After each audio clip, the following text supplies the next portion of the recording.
So you say that there is no indication from objective sources that Ethan engaged in unusual behavior that would be typical of psychosis, correct? Correct. So again, psychosis is a disconnection from reality. Symptoms are delusions, hallucinations, talking incoherently, and agitation.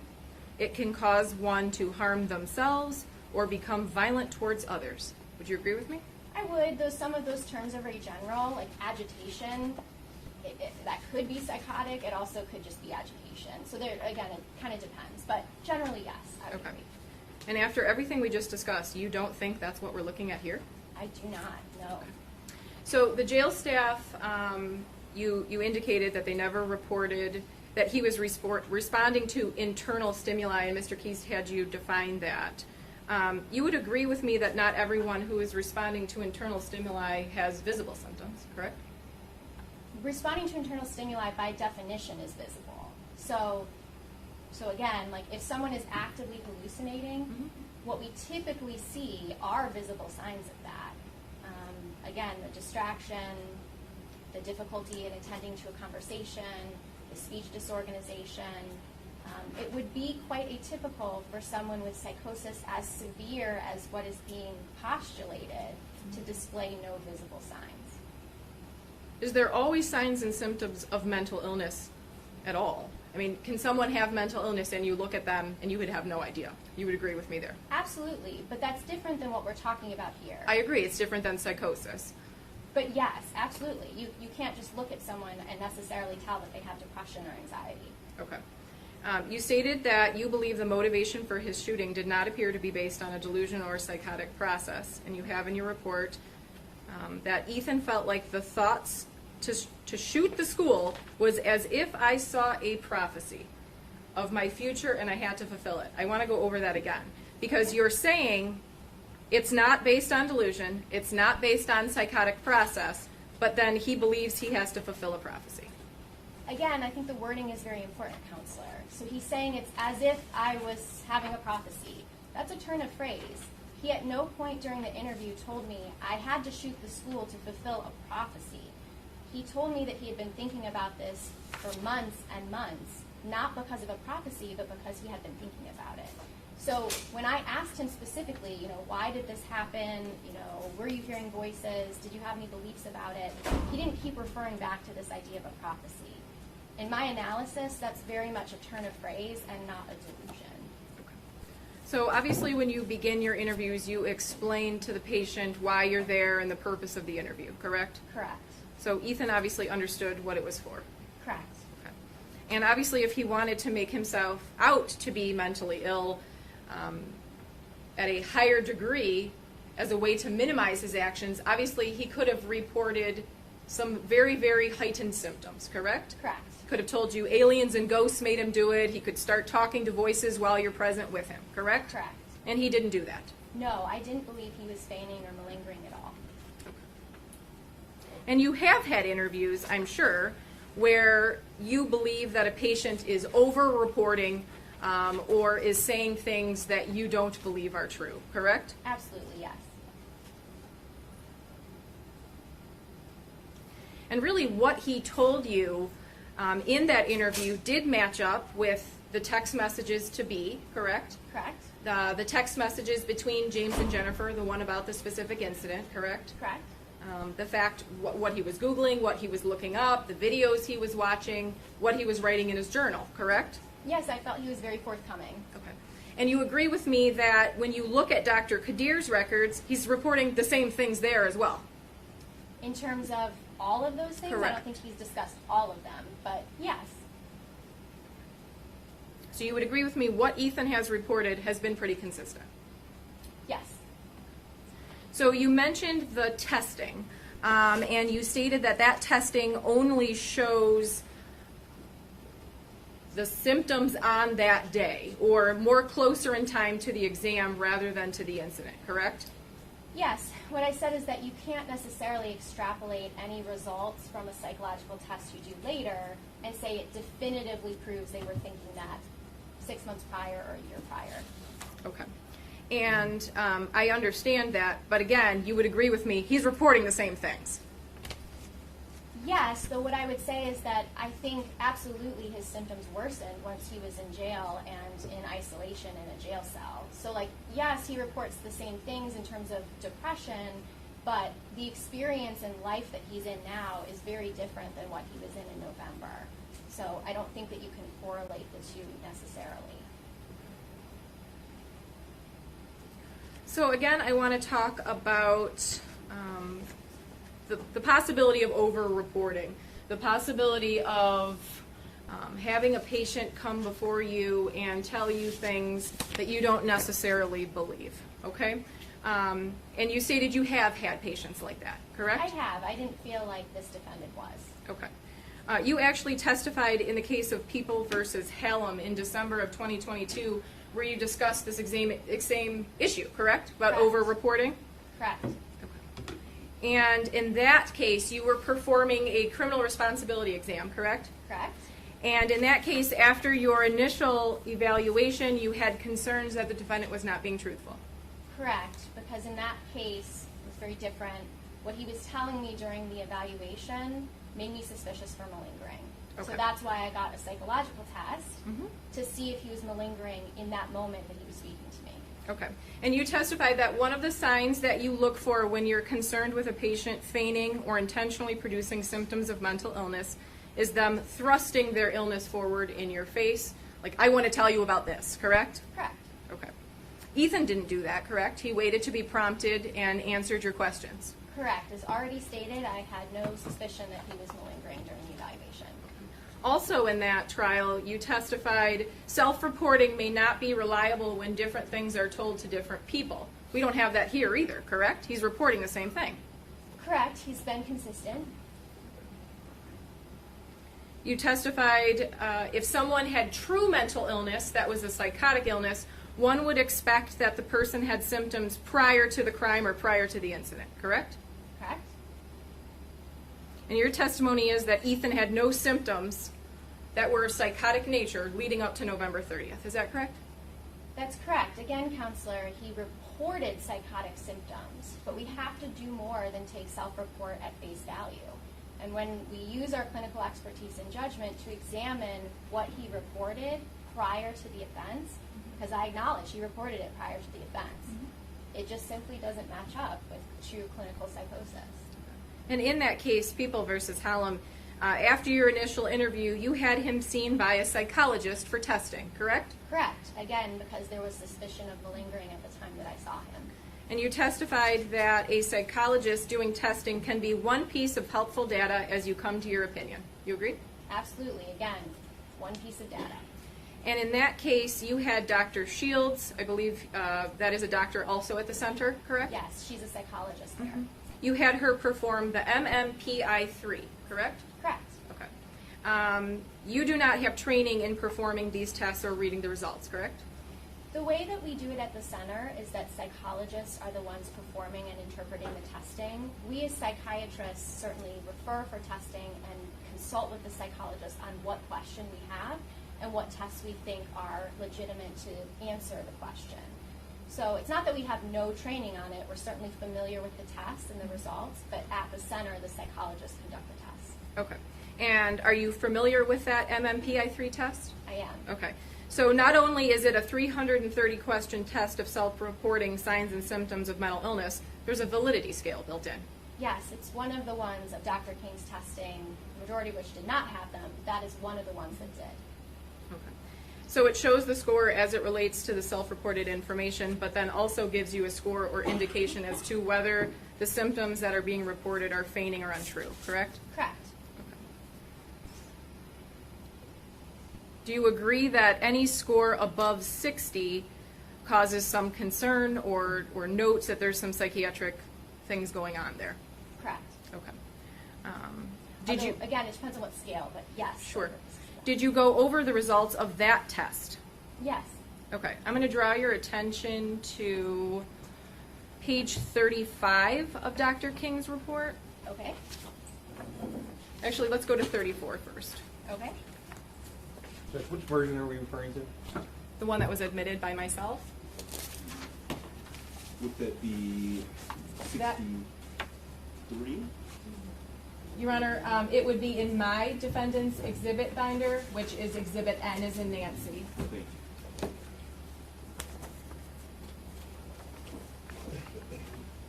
So let's look at 34. There is it looks like a validity scale, is that correct? Yes? And following, there is some statements. It says, a review of the validity scale indicates Ethan's T-score is 48, which is an indication that his responses were in the normal range for inconsistency reporting, correct? Correct. Okay. So again, we're looking at anything above 60. So let's go through the results here. So still on that page, on 34, it says Ethan's score, 75, is elevated, let me see, infrequent responses. Let's go to page 35. So let's go through the actual scores. So a review of higher order and restructured clinical scales indicates elevations of EID, which is emotional internalizing dysfunction. We have a score of 75, correct? Yes, but I would just note now the scales you're talking about are a little different, but Okay. We have under thought disorder, score of 85. correct? Demoralization, score of 79. Yes. Ideas of persecution, indicated when someone feels he is devalued, trapped, constantly persecuted with no means of escape. We have an 80, correct? Correct. I'm sorry, Ms. Lawson, before you moved on, because you started with page 34, I explained. 35, I apologize. What I just read was on the bottom of page 35. Thank you. Let's move to page 36, the bottom. Helplessness and hopelessness, score is 70. Yes.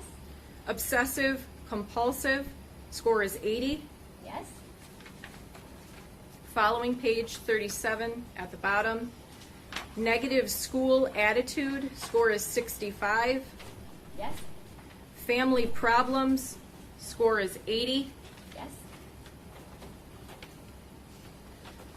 Page 38 at the bottom. I don't know how to pronounce the word that is in quotations. Can you help me? Are you talking about psychosis? In parentheses, yes. Yeah.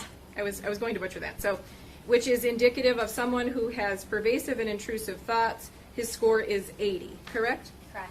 Okay. You would agree with me that this test can give you some good information, correct? Absolutely. It's one piece of data to consider. Okay. Again, you did not have this test done with Ethan, yes or no? No, because again, it shows what he was experiencing and reporting at the time the test was given.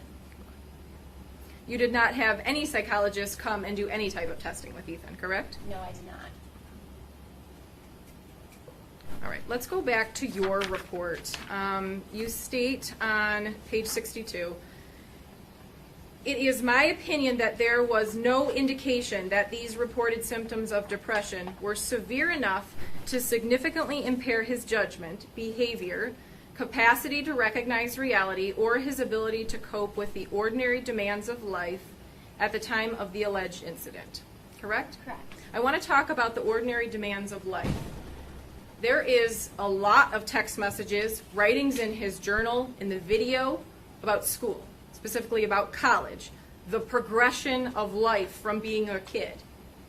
In review of everything, that is a huge issue for Ethan, correct? He can't get over the fact that he's going to get older, things are going to change, that he doesn't have a plan, that he's going to either be dead or homeless, correct? He reported that, yes. Okay.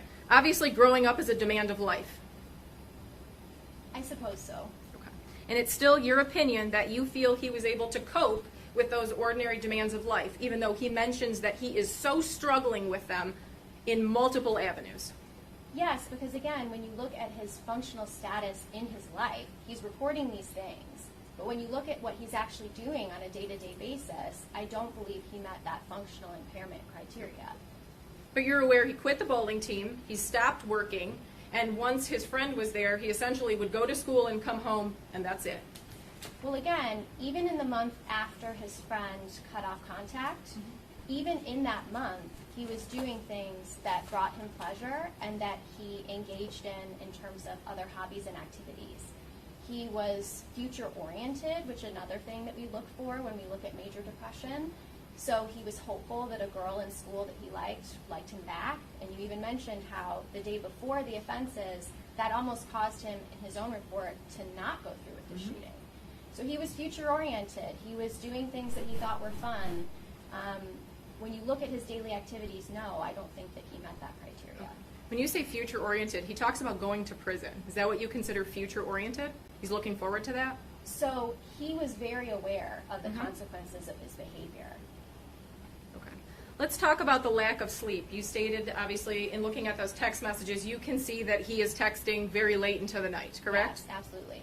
And your opinion on that is, well, basically it's chronic. It's not something that just occurred around the crime, so really that doesn't play into your opinion. No, it did play into my opinion. What I was looking at specifically is whether he exhibited signs of mania, which often, would fit criteria for that major mood disorder. And when we look at his sleep patterns, not only were they chronic, but he had what's called very poor sleep hygiene. So he was drinking liters of Mountain Dew every night, or frequently at night. He was staying up very late and then sleeping during the day. There's text messages with his friends, even in the months prior, that he said that he's basically nocturnal. So not necessarily that he was getting no sleep, it's that his sleep schedule was altered. And when you look at something like mania, that's a decreased need for sleep where someone's not feeling tired, and that's not what we saw here. This wasn't a decreased need for sleep, it was a poor sleep hygiene with sleep at different times of the day and not consistent with mania. Obviously, in looking at his attendance record, he was attending school extremely regularly. So if he's up till 1, 2, or 3 in the morning, obviously he's then at school at 7:30 or 7:45, correct? What he told me is that in the summer, he was nocturnal, so he was sleeping during the day. And then as school started in the fall of 2021, he would go to bed late and wake up about 4 to 5 hours later, getting that less amount of sleep, but he would feel very tired. That's a differentiating factor from something like mania, where the person feels like they don't need to sleep. They feel like they have tons of energy despite getting inadequate amounts. So this was not that. He was quite tired and feeling the effects of that. Okay. You would agree with me that obviously the brain needs rest and the brain needs food to function properly. Sure. I want to talk about your comment about the violent thoughts. You stated that violent thoughts have been present since preschool. I'm talking about page 67. And he had previously dealt with them in other ways instead of carrying out a mass shooting. So you list that he dealt with those violent thoughts by playing video games, by killing animals, and going to a shooting range or watching movies, correct? Correct. I need help understanding this because you say he does not fit the definition of having mental illness, and then you say he's been able to control these violent voices by killing animals. So he should have been able to stay home that day and torture a bird instead of doing what he did. So again, counselor, I understand it's very hard to imagine how someone who's sane can torture animals and who can commit mass murder. But the fact remains that they are, and they do. It's not everyone who tortures an animal, it does it because of psychosis or because of mental illness. It may seem completely horrible or illogical to people who are not in that situation, but it doesn't automatically equate to mental illness.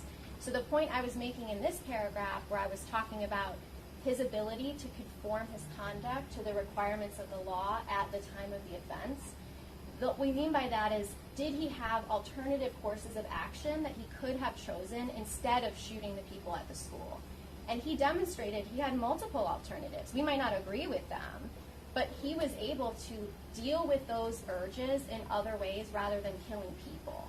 And that included killing animals. It's not great, but he was able to do things other than killing people, and he chose not to. You stated in your report that Mr. Crumbley's comportment with police and jail staff following the shooting suggests that he is able to engage in appropriate behavior surrounding this period of time, correct? Correct. Okay. And again, I know we talked about this before, mental illness presents itself in many ways, correct? Yes and no, counselor. If someone's acutely psychotic, that presents in a typical way. So yes, everyone is different, and anxiety might present differently than depression, but there are set things that we expect clinically if someone is acutely psychotic, and he did not display any of those. Okay, so I asked more specifically just about mental illness. Sure, So then psychosis yes. isn't the only type of mental illness. You would agree with me? Correct. Okay. Not everybody with debilitating mental illness is walking down the street and talking to voices. You would agree with me? Correct. Okay. And I believe you touched on this before. A psychotic episode doesn't last perpetually, correct? It's not forever. Correct. Okay. So someone may be having a psychotic episode and then return to reality. Not in the way that this was displayed, no. Because again, without intervention, without some sort of antipsychotic treatment or psychiatric intervention, it would be very atypical for someone to be acutely psychotic and hallucinating and show no signs of that afterwards or in the days, weeks, and months following the offense.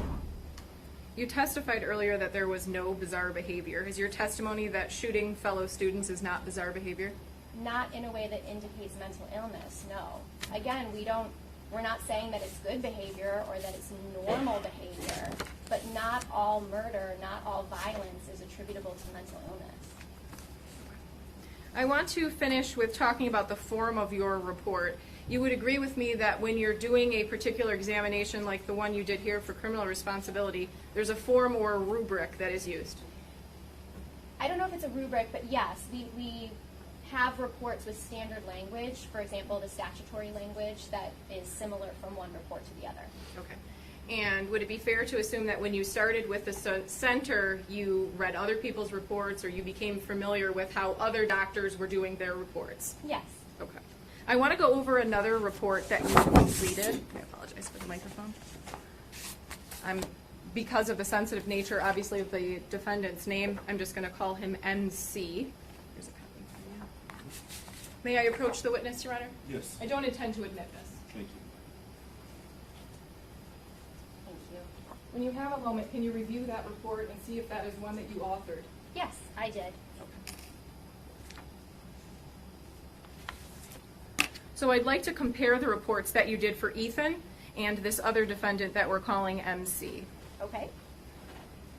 So if you could go to the first page of the report, and Your Honor, I will always give you the report pages for Ethan since that's the report that you have in front of you. Thank you. So page 1,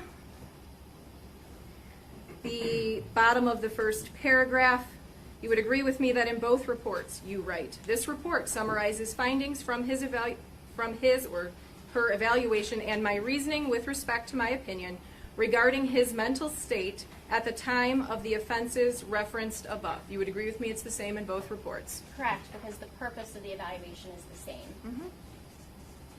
All right, let's go to page 57 of Ethan's report.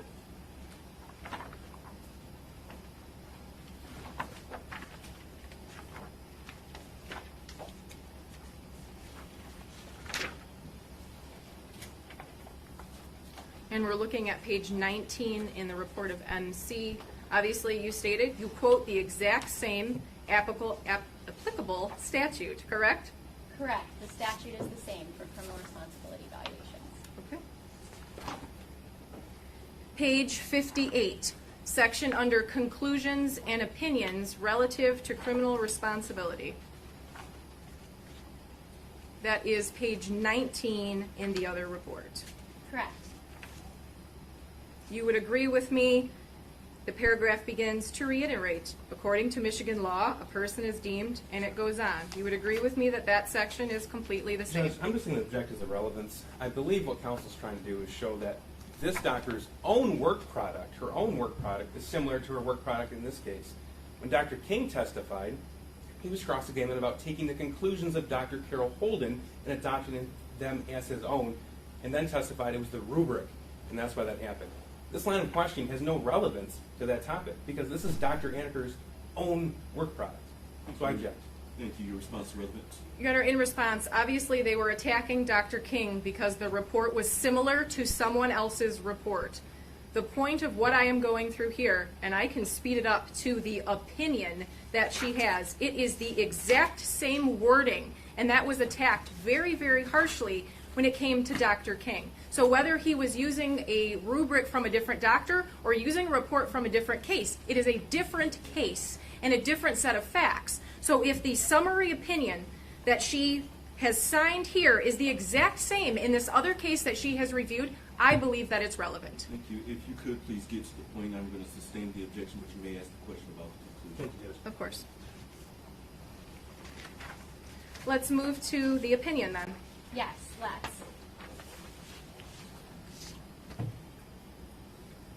Let's go to opinion regarding mental illness. Yes. That is page 59 on Ethan's report, page 20 of MC.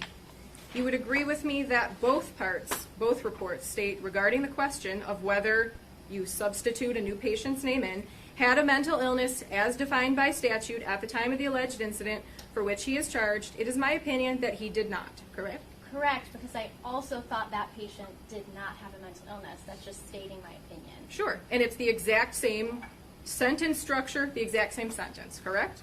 All it's stating is regarding... I'm asking yes or no. Is it the Yes. same? Yes.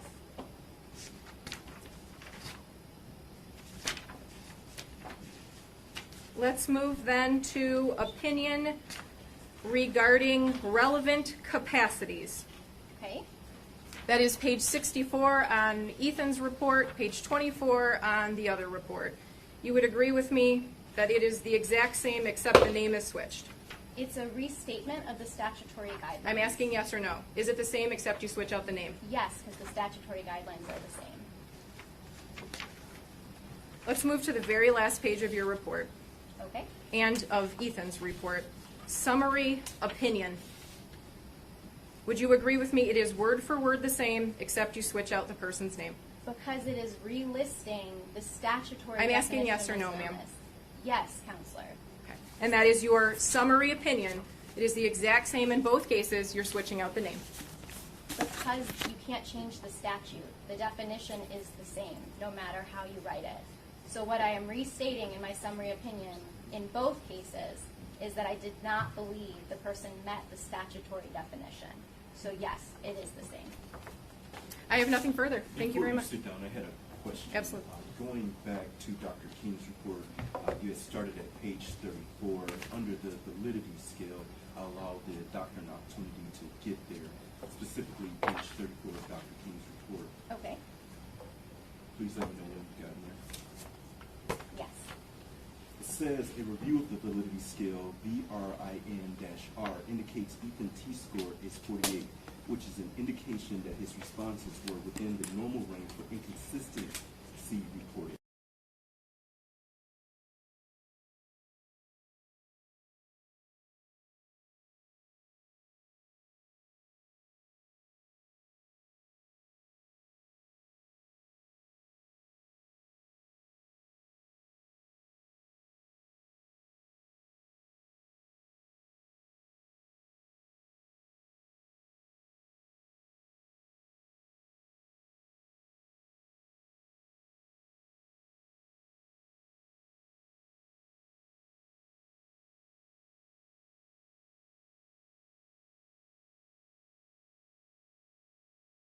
By 3 tests done is because you did believe Ethan and the symptoms that he was reporting, correct? I did not think he was feigning. Nothing further. Thank you. People Thank you. redirect. Thank you. Doctor, you're the same person today as you were in March of 22, right? Yes. And this report from June the 1st, 2023, this is your work product. Yes. Okay, and there's only one statute defining mental illness, is that correct? Correct. And in fact, you're actually duty-bound to follow that statute. And to cite it several times in my report. And that is the statute. That's the only statute that guides you in this analysis. Is that correct? Correct. So when you're being asked if it's the same language verbatim, it's because that's all that's there. Am I right? Correct. There's no other way to state that. Okay. Now, we shouldn't get too much into detail on this other individual, but you did indicate that that opinion requires some clarification. Just tell us why. Are you talking about this report This or June the one 1st, he- 2023 report you just asked Counselor- about. Okay, because Counselor also referenced a different case as well. So what is, sorry. What So did you were cross-examined that in your conclusion section, you indicated regarding the question of whether the individual had a mental illness as defined by statute, is it my opinion that he did not. I recognize my opinion on this matter requires clarification. So tell me about that. Of this other individual? Correct. So again, that was a different case where I was again asked to offer an opinion on criminal responsibility. And in that case, again, there was some question about mental illness. In this particular case, if I recall correctly, the defendant had a history of mental illness, had been psychiatrically hospitalized, and so the question was, did the symptoms he previously experienced, was that impacting him at the time of the offense? Now, doctor, is it the same thing to use your own work product as it is to take somebody else's and draw conclusions when the data doesn't support it? No. Okay, and would you do that? No. And it's probably unethical to do so, wouldn't you agree? If anything, it would be careless to do. If it was done on purpose, I suppose it would be unethical. Now, doctor, I'd like to refer you back to Dr. King's report, the page that Judge Rowe just referred to, page 34.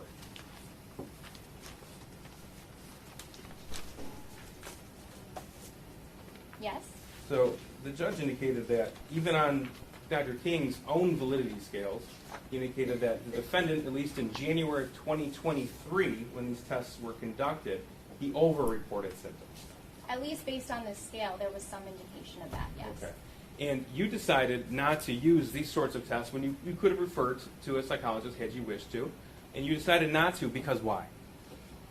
Well, for multiple reasons. One is that I didn't think he was malingering. I didn't have a specific question in my mind that he was feigning what he was telling me. He was forthright. And also because, again, my job for a criminal responsibility evaluation is to look at their mental state at the time of the offenses, and psychological testing is more contemporaneous. So Meaning when the tests are conducted. Correct. So results that you get of a test in January of 2023 are not necessarily applicable to November of 2021. So the next page, page 35, the last paragraph, indicates that ideas of persecution, in parentheses, indicates someone who feels that he is devalued and is trapped and constantly persecuted with no means of escape. Now, wouldn't you expect someone to be in a jail cell for over a year to have some of those kind of feelings? It's very possible, yes. Are you aware of the recent changes in federal law regarding guidelines housing juveniles in an adult jail? Yes. So this defendant could be within neither sight nor sound of another adult prisoner. You know that? Yes. So that would contribute potentially to some of those feelings. Very potentially, yes. And again, this test was taken a year after the shooting, a year or more. Correct. Over a year later. Now I just want to show you something. This has been admitted as Exhibit 42. This is just a snippet of the in-car transport when right after the shooting, right when the defendant surrendered.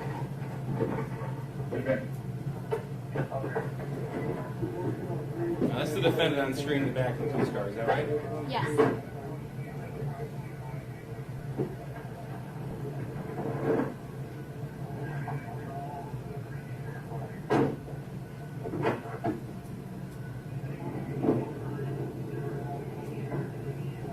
Do you see any signs of response to internal stimuli in this video?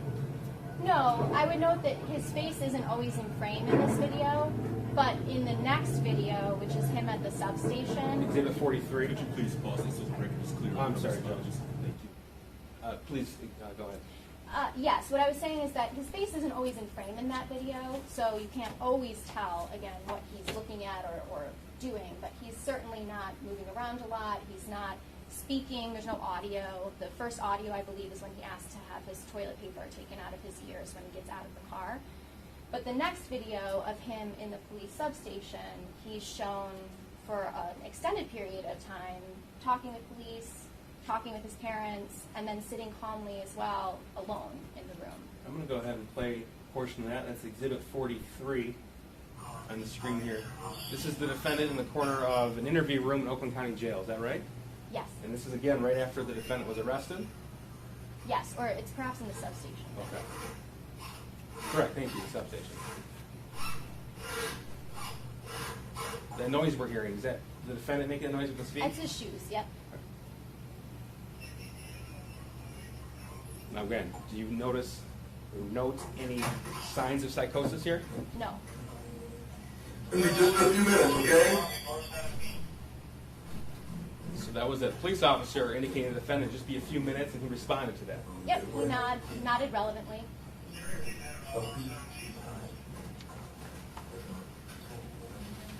Yep. All right, young man, go ahead and stand up, turn around for me. Thank you.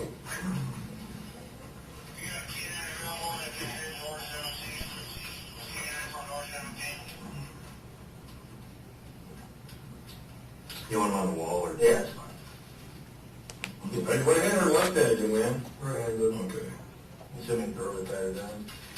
I'm going to take his shoes off. And again, the defendant responded appropriately to a question about if he's right-handed or left-handed? He did, and he follows commands.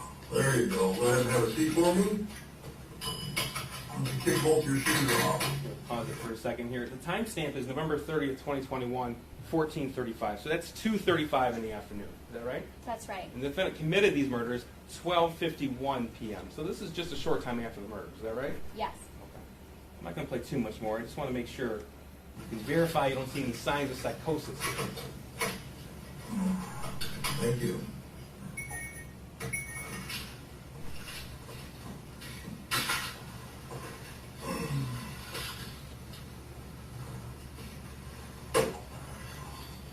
Take your right one out to me. Thank you. The other one? Thanks. What's your name? Ethan. Ethan, what's your last name? Crumbley. What is it? Crumbley. Crumbley? C-R-U-M-B-L-E-Y?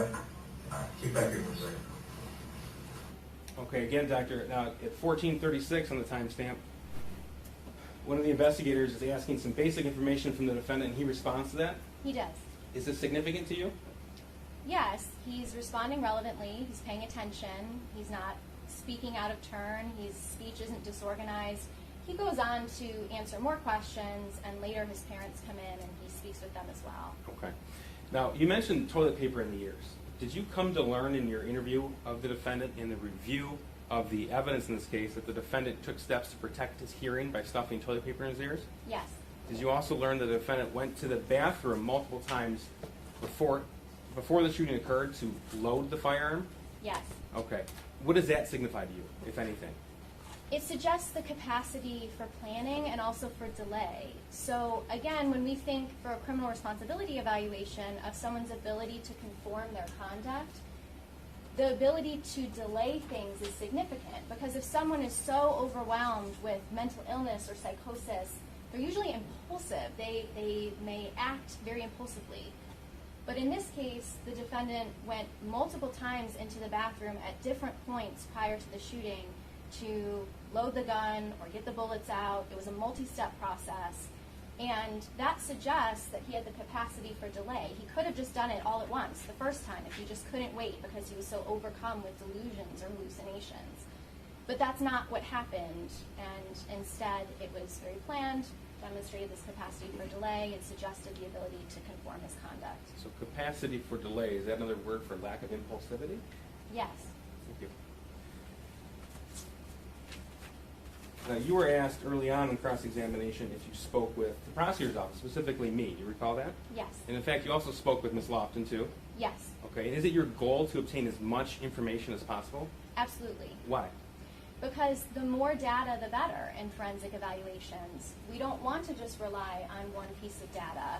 We want the defendant's self-report. We want all of the available data that we can get, and we want to use our clinical judgment. That's how we come to conclusions. Okay. Now, Doctor, you were asked about some things the defendant said to you during your forensic interview of the defendant. You recall that? Yes. Okay.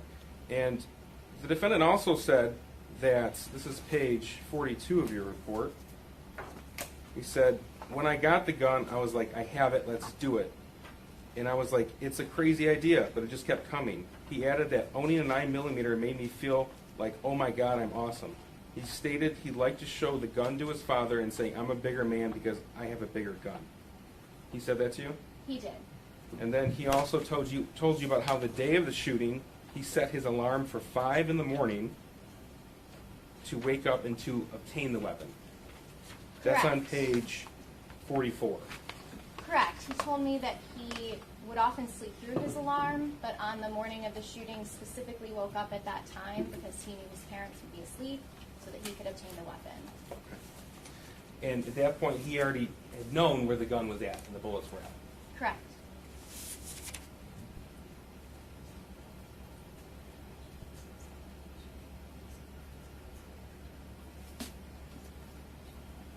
So I want to go back to something that Dr. King testified to regarding suicidal ideation. Now, let's be clear, that is not a sign of psychosis, correct? Correct. Okay, and can you please explain that to me again? Suicidal thoughts are not the same as psychosis. Psychosis is gross impairments in recognizing reality. Suicidal thoughts may seem illogical to people, but people can be suicidal for multiple reasons, and they're not considered the same thing medically.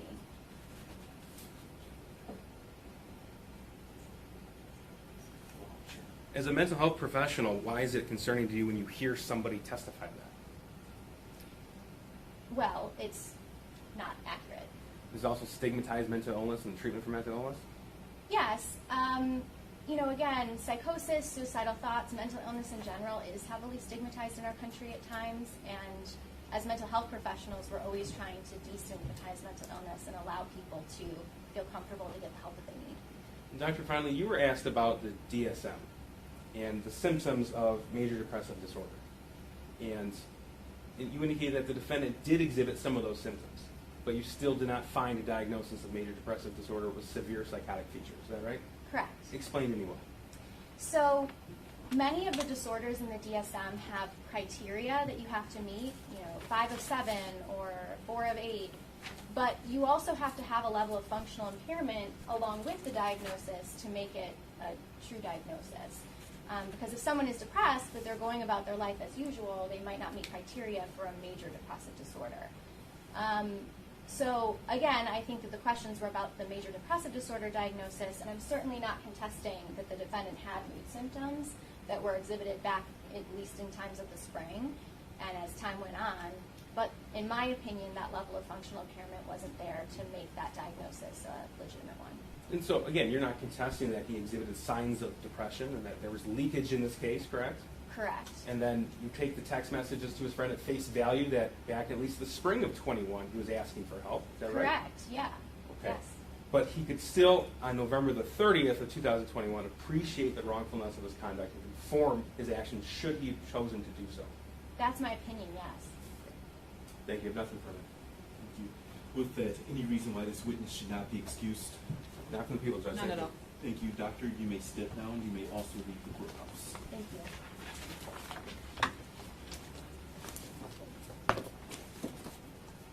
Judge, before the people rest our rebuttal case, I just want to confirm the court has exhibits 1 through 64 admitted and 66. I believe 65 was introduced but not admitted. Thank you. I have admitted 1 through 62.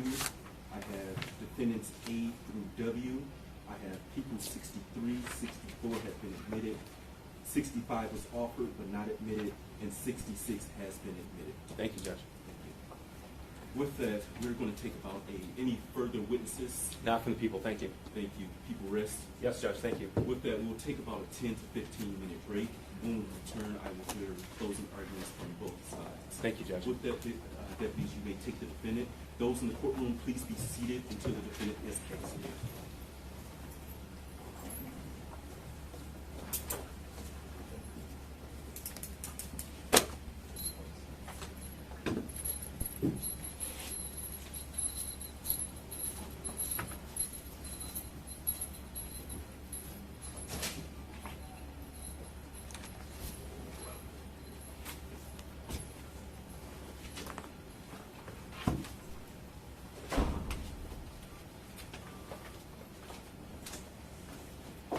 Thank you. We'll take about 10 to 15 minutes. The court stands in recess. All Thank you, Judge. right. Thank you.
clouds, yeah.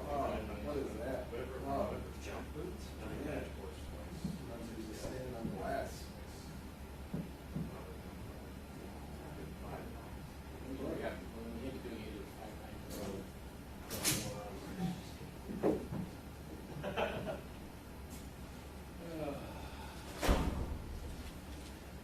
No, we'll say that was with 6 hours.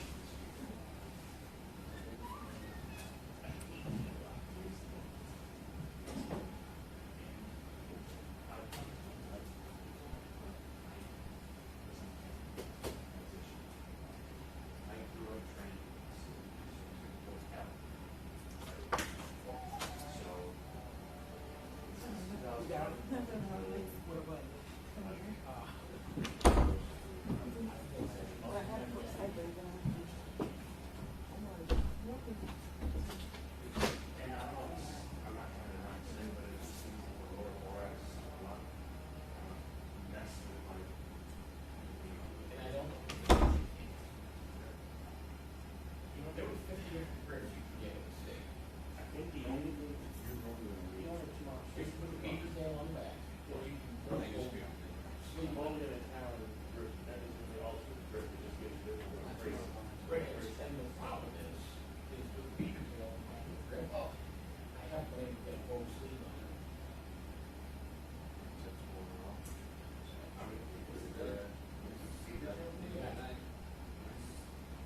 So, I tried where this works, but it's at your expense. Why not? You just look at it. You boil it in water, and then you use your Windex, or you take those, anything like weights.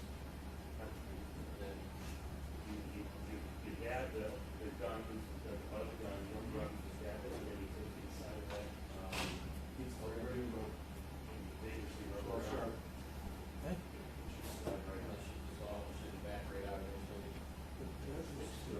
My biggest concern is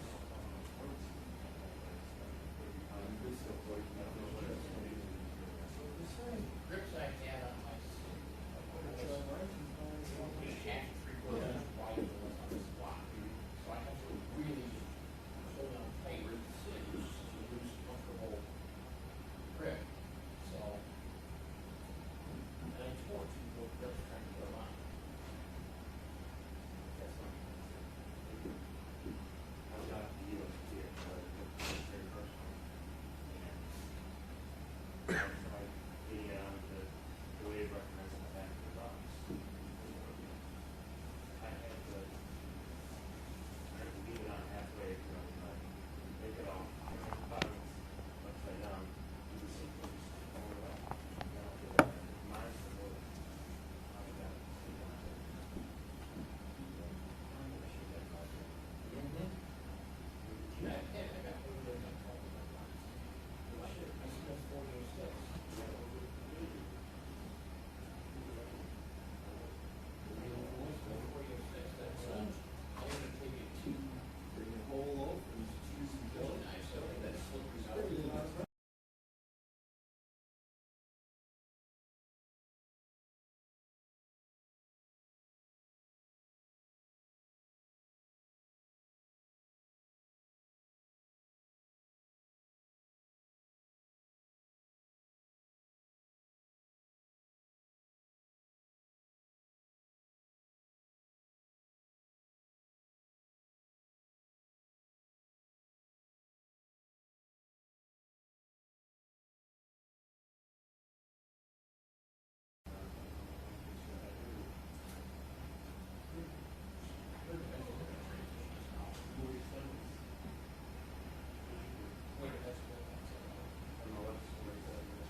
No.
think I will be with the. I think it's okay. With this, I will be. Yeah. Because it won't be a witness. I've been up and down. Yeah, you're different. You're in the back. I just was close to the witness. I hear you. Yeah.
seated.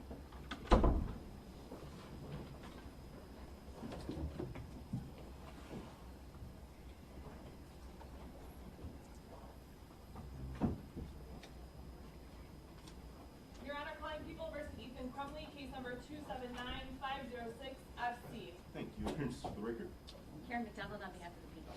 Thank you, Mark Keith, on behalf of the people. Good afternoon, Your Honor. David Williams on behalf of the people. Follow up Michelle Lofton on behalf of the defendant. Amy Hack on behalf of Ethan Crumley. Deborah H. McKelvey on behalf of Ethan Crumley. Thank you. With that, you may all be seated. People prepared for a closing argument? Yeah. Thank you. You may proceed.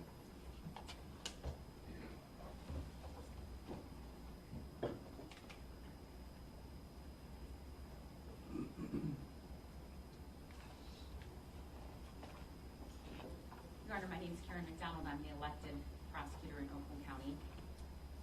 And before I get started, I want to state that I've dedicated my entire adult life to helping and advocating for kids. I was a public school teacher, a prosecutor, a family law attorney, a family law judge, and I ran for this job on a platform of fair and just prosecution. Treat kids like kids, show compassion, try to help people avoid the criminal justice system.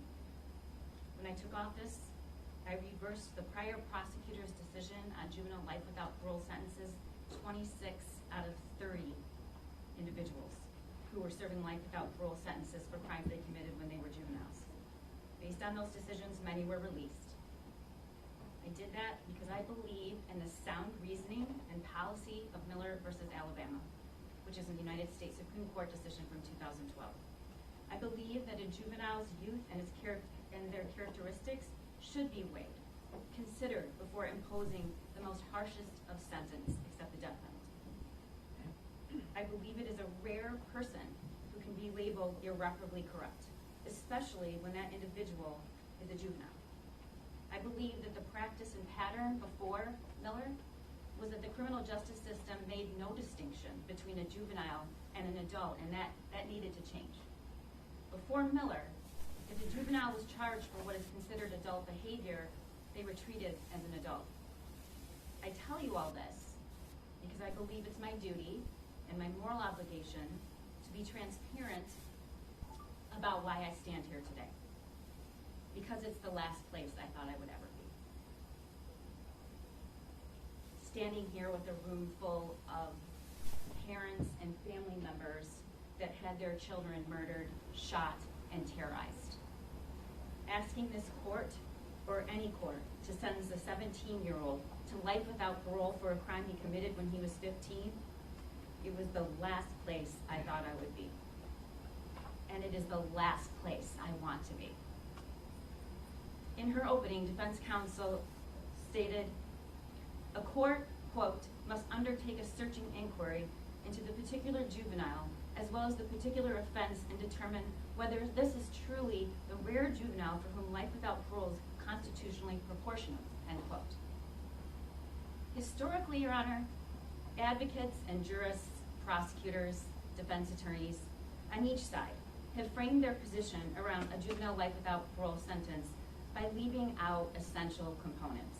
Those who oppose a life without parole sentence for juveniles focus only on the mitigating circumstances of the offender and only mention that, of course, the crimes were heinous. Likewise, proponents describe only the horrific acts of a crime, but for the most part, ignore the individual mitigating circumstances and the offender.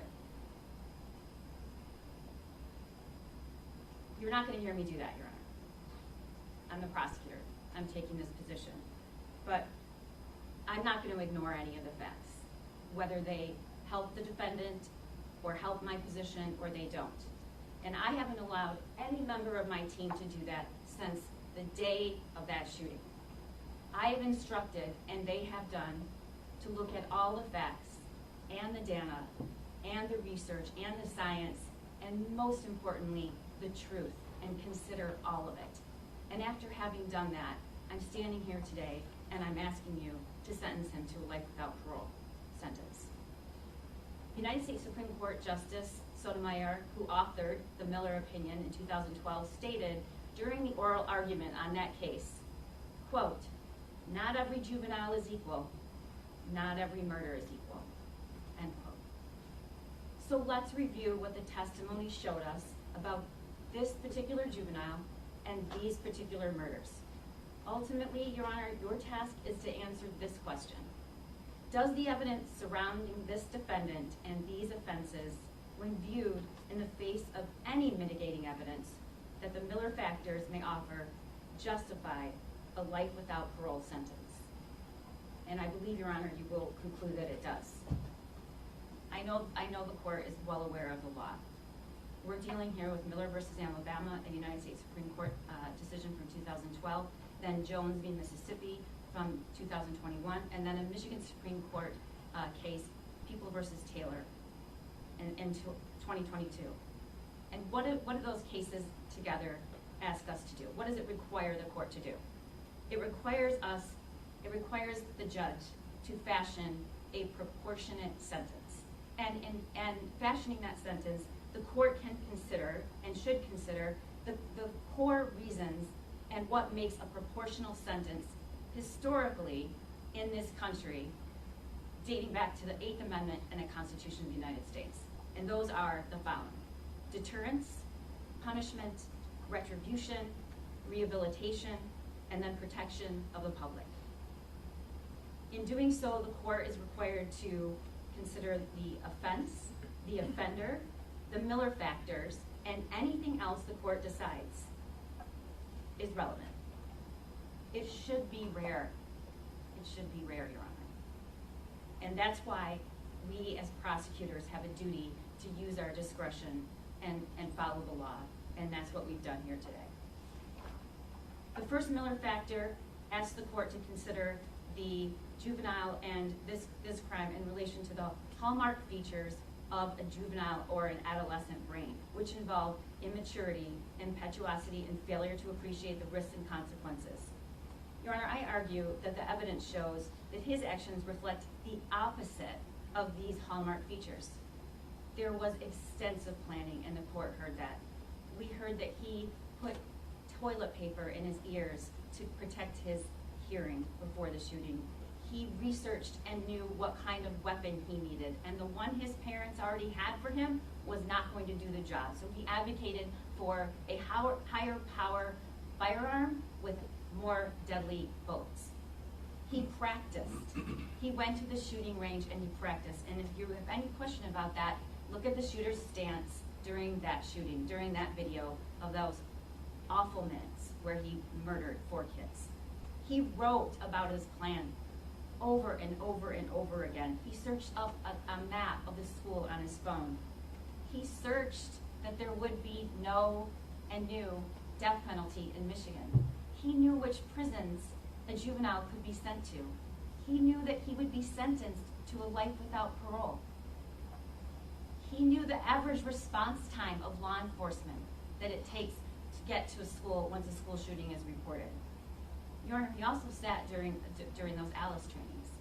He was also in those classrooms where they taught people like Heidi how to install a night lock device. He knew the damage the particular bullet of this weapon would cause on a human body. He bought, and with his mother, when he was there at the shooting range, he bought and saved rounds from that day for this shooting. And even their expert, Dr. King, stated on cross-examination, he did not believe this was an impulsive act. The implementing, their expert, Dr. Daniel Keating, who I have a lot of respect for, and what he's contributed to this analysis and mitigation experts, describes this phenomenon of a runaway train, where adolescents and teenagers can get into a situation and they're not equipped to stop it, and they don't know what to do. That's not what happened here. There was an execution of this plan. There were opportunities to stop. There was the picking and choosing of who would die. There was a level of comfort with the ease with the violence and pain causing to young baby birds, to young children, and a level of excitement and joy. He learned firearm discipline. He surrendered before he ever even saw the police because he wanted to live. Over and over, he stated, and the defense expert stated, you know, he wanted a chance to be caught. Well, Your Honor, he sat in the counselor's office from 9:14 a.m. to 10:52 a.m. and never once said, I have a gun and I'm going to go shoot up the school, because no one else knew he had access to a gun other than the shooter, except his two parents. But in that room, he did not say that. He fired 32 shots, and every single shot was aiming at a human being. This was not a spray of gunfire in the hallway. It was intentionally aiming at human beings. The second Miller factor asked this court appropriately to weigh his family and home environment, for which he cannot usually extricate himself. Your Honor, the people agree that James and Jennifer Crumbly neglected their son. The people agree that the text messages he sent when he was 10 and they couldn't be bothered to come home are heartbreaking. We agree that he was isolated, that when his only friend left, his mother made it worse by saying he would never be his friend again. We agree that they did not make him a priority. We agree that it has been shocking and devastating to have your parents say to the school counselor, we don't have time to take him for help. I agree with all of that, and I have compassion. I do. But both things can be true. We can feel compassion, but we can also fashion an appropriate sentence and reckon with the very severe, rare circumstances of this crime. We tragically have hundreds of kids every year who suffer severe physical abuse, sexual abuse, neglect. We have kids who can't count on meals or food when they get home from school, and some that don't even have a home, except we have a very, very small number of adolescents who commit mass shootings. And this factor does not predominate over any of the other evidence surrounding this offense. The Miller factor 3 is the circumstances of the homicide and the juvenile's role, and whether there were other actors, whether he was in situations in the past where there's been an aider and abettor, or the person who drove the getaway car. Not this situation, he was the only actor. Miller factor 4 asked the court to consider the incompetencies of youth, which affect the ability to maybe be charged with a lesser crime. There's no mitigation evidence as to that factor. And then lastly, the possibility of rehabilitation. I told you at the outset, nobody has a crystal ball. And we really haven't heard much about whether or not the defendant and the shooter can be rehabilitated in such a definitive way, because it would probably be improper and unethical to say that. And I do want to point out that this process of this Miller hearing, as a prosecutor, given the case law, is imperfect. The people do not have an option of having an expert evaluate the shooter in the Miller case. We don't have the benefit or the right to demand an evaluation so that we can go hire an expert that we believe is credible to opine on whether there are mitigating factors and what that means. In fact, we asked for that for the defense, if we could have somebody interview and evaluate him for the purposes of whether to ask for a life without parole sentence, and they refused, which is their right, but they refused.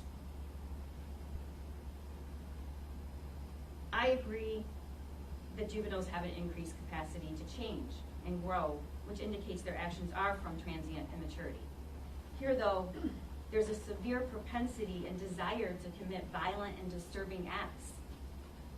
And we see that by the fact that even after he was jailed in the Oakland County Jail, he used a tablet improperly and wrongfully accessed the settings on that tablet that he was provided, and visited a live gore, a reality gore website. I don't want to say the name because I don't want to give that website any more distinction. And when asked as to why he did that, he said he couldn't stop it. Taylor, the Michigan Supreme Court, does not require us as prosecutors to prove, or the court to conclude that the defendant is irreparably corrupt. Instead, taken together by the United States Supreme Court decisions and Taylor, the court has to consider many things. The first is the offender. What does the evidence show? A propensity for violence, a fascination with weapons, a self-admitted desire to, quote, do bad. He consumed mass amounts of violent content online leading up to the school shooting, which include videos of people being shot, attacked with a machete, and stabbed, of a cat being boiled alive, a child being crushed by a van. He tortured and killed baby birds and recorded himself doing so, and then relished in how disturbing his acts were. Your Honor, I'm aware that the courts viewed that video, and I respect the fact that you did not want it to be shown here. But we needed to describe it. And if you did see the video, which I know that you did, I did as well. And the most disturbing part about it, shockingly, isn't the mutilation and torture of these tiny, tiny little living things and drills going through their stomach and burning wings. The most disturbing part about it was the defendant's voice as he was doing it. He was playful. He exhibited pleasure from it. And it's something I will never forget. He discussed his desire to stalk, kidnap, rape, torture, and kill people on numerous occasions. For example, kidnapping, raping, torturing, killing, and dissecting another student. In a separate instance, he discussed drowning small children and how it would be, quote, the best feeling to look them in their eyes as they look back at you while they know that their entire life is about to end so young. And to, quote, stick your fingers into their eye sockets and push down so they scream in pain and drown their lungs with water, end quote. Defendant followed up by stating, whenever I see a little kid about a year old or a little more, I want to pick them up and run off with them, then torture them before throwing them off a cliff. He took pleasure in his appetite for violence, even acknowledging it was wrong by making comments such as, I love the darkness, it feels good, knowing that you're different from society and not some mindless human like all the others. We have the ability to do stuff and that other people think is wrong, and we can tell ourselves that it's okay. He wrote, but I want to do bad. It satisfies me. He wrote, killing the innocent is the same as killing the bad. It both satisfies. And he wrote, scary thing is I like being this fucked up. I like it. I like being like this, end quote. Does a propensity for extreme violence and disturbing thoughts, actions mean he's necessarily mentally ill? As hard as it is for us to accept, we know from the testimony of a medically certified psychiatrist that it isn't. I have to talk about the offense now, and I know you've sat through a lot of really difficult testimony. The defendant shot 4 kids and wounded 7. At 12:51, he came out of the bathroom and shot Phoebe Arthur, who was a freshman and 14 years old. He shot her in the neck and the collarbone. He then shot Elijah Mueller in the face. He was 14 years old at the time. He was also a freshman. At 12:51 and 14, he shot Riley Franz, who was shot in the neck area. Riley was 17 years old at the time, and she was a senior. Kylie Osage was shot next in the chest and the shoulder area. Kylie was 17 and a senior. He then shot Hannah St. Juliana, and we know that he killed her. She was shot multiple times in the left upper back, the abdomen, the thigh, and the forearm. She was 14 years old at that time, Your Honor. She was a freshman. And the thing that really I do not believe we can forget is that after shooting her, he turned back and shot her again. Because it wasn't enough that she was already on the ground bleeding. At 12:51 and 16, he shot John Asciutto in the lower extremities. He was 17 years old at the time and a senior.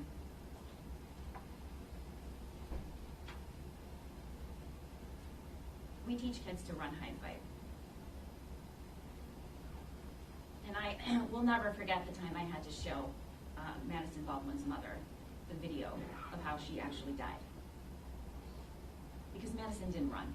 Her instinct was to crouch down and curl up in a ball and put her hands over her head. He shot her at point blank range. She was 17 and she was a senior. At 12:52, Tate Meir, walks into the building and is shot in the back of the head. Tate was 16 at the time, and he was a junior. At 12:52, Aiden Watson was shot in the lower left leg in front of his shin, and he was a sophomore. Seconds later, he turned back and he shot Tate for a second time in the lower extremity. At 12:52 and 54, he looked Molly Darnell, who was a teacher at Oxford High School, in the eyes, and he shot through the window and missed her heart by centimeters. After that, at 12:58, in the bathroom, he motioned for Justin Schilling to come out of the stall, put him down on the ground, and shot him in the back of the head. He was 17 years old. He was a senior. In his last moments, he helped another student, Keegan Gregory, who testified. You heard Keegan's testimony. You heard what it was like in that bathroom. You also heard him say that he said please as he was crouched on the toilet as Justin instructed him to do. And he ran. He ran as fast as he could, and it's the only reason he's alive. These students, they didn't attack the defendant, Your Honor. They didn't go after him. They didn't even try to really protect themselves. They surrendered. They did what he told them to do, and then he executed Justin Schilling. And he only stopped because there was no one left to shoot. You saw the video. Those kids were trained to go into lockdown, and they did. At the time the defendant went into the bathroom where he found Justin and Keegan, there were no more students to shoot, and there were no more classrooms left to be unlocked. Your Honor, I asked Keegan, and I showed him, which was very difficult for him, the text messages that he sent to his family when he was in that stall. But I can't urge enough how we must not forget that the defendant is also charged and has been convicted of terrorism. Because there were hundreds of kids in that building who wrote and texted their parents very similar things. And parents everywhere who received those text messages from their kids saying, there's a shooter, I'm scared, I love you. Because they weren't sure they would ever see their parents again. These kids were young, Your Honor. They were the innocents that the defendant wanted to kill. They didn't fight back. They didn't pose a threat. They were helpless, like the birds. And not only did this happen in a manner in which the motivation behind the acts, which is the very distinct thing I would like to leave with this court. These acts were carried out in cold and a calculated manner, no question. They were intended to have a devastating effect on as many people as he could, but they were also intended to derive pleasure and satisfaction from violence and nothing else.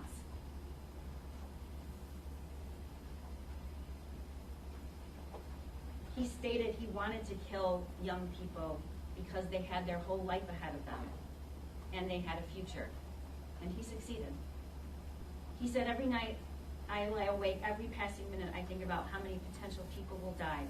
Think about it, all 10. People are living their lives right now thinking about how they will get a job and party at college and have a family and live a long life. However, what they don't know is that they only have a few months to live before they enter the dark void. Yes, exclamation point. He said the first victim has to be a pretty girl with a future so she can suffer just like me. He said he liked specifically killing the young birds because the birds, but I like killing the baby birds more. Mostly because they're so young and they had a wild life ahead of them, but then I took it away, always. That is what I like. And also they are helpless and they can scream when you hurt them.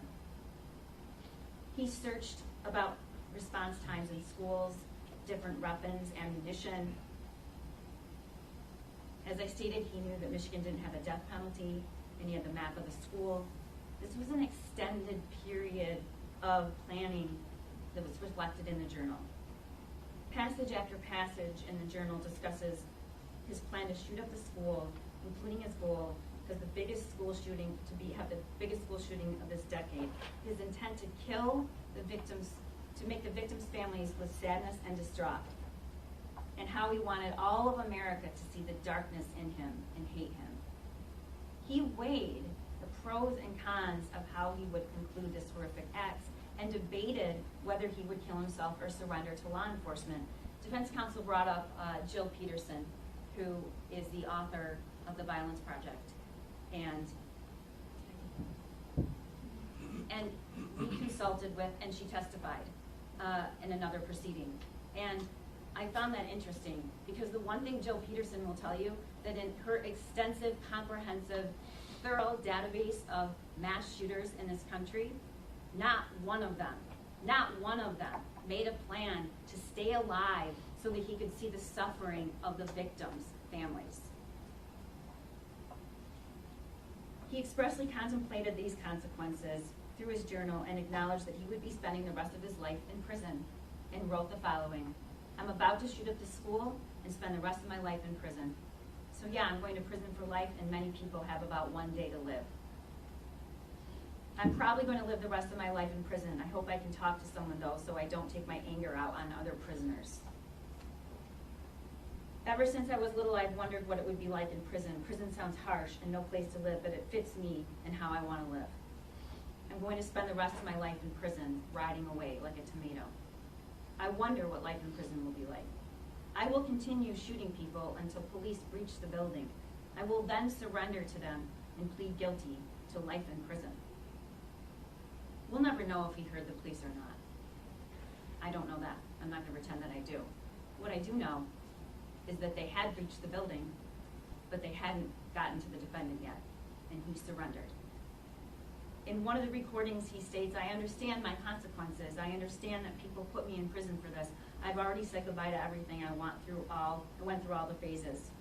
He acknowledged and he understood the wrongfulness of these actions and the consequences, which is at the core of why we needed in this country Miller versus Alabama, because we recognize the unique adolescent mind and its failure to really adequately understand the consequences. I don't know of a single other case where a juvenile has actually written extensively about the consequences of his future actions. He demonstrated this through a last message he sent to his friend: "I'm about to do something really bad and there's no turning back, so I will probably never be able to see you again."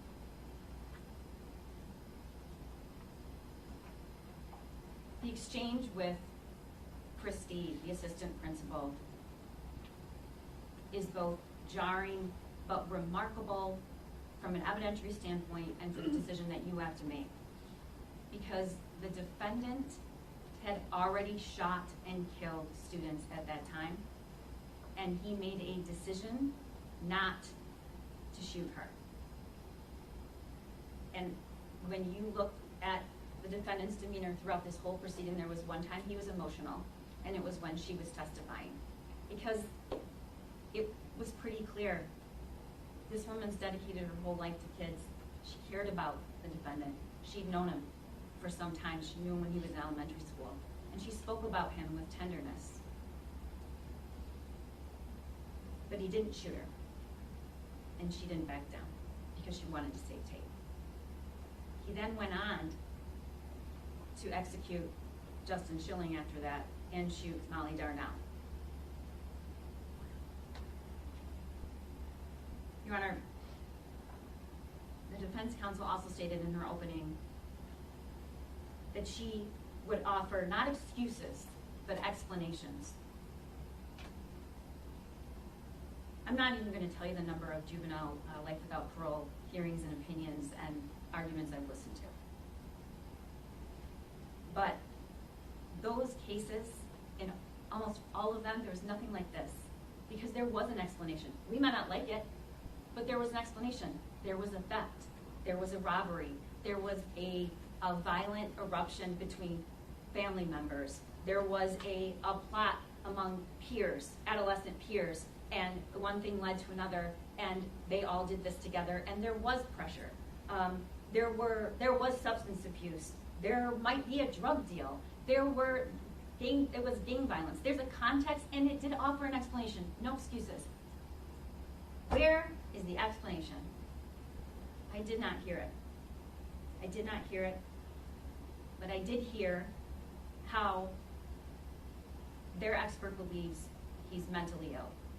And I want to talk about that, because the central question of whether the defendant is mentally ill is applicable to the Miller factors. There's no doubt. But it is not the central question in this case, because this is not an insanity defense. And in fact, the insanity defense was withdrawn in this case, which means there is no acknowledgement or even argument that he meets the statutory requirement for insanity. Yet, we sat and listened to Dr. King talk about all of the reasons why he thought he was mentally ill. And we like to think that there's got to be a terrible mental illness associated with somebody who derives pleasure from dark, violent things. I want to believe that. I do. But you know what else I believe in more? Science, data, research, doctors. And you cannot refute that. And that is what Dr. Anaker testified to today, which is that the majority of people who commit very violent acts in this country do not suffer from a mental illness. And more importantly, the majority of people who have mental illness are not prone to commit violent acts. And it's beyond proper. I don't have a word for what Dr. King described mental health issues in this country.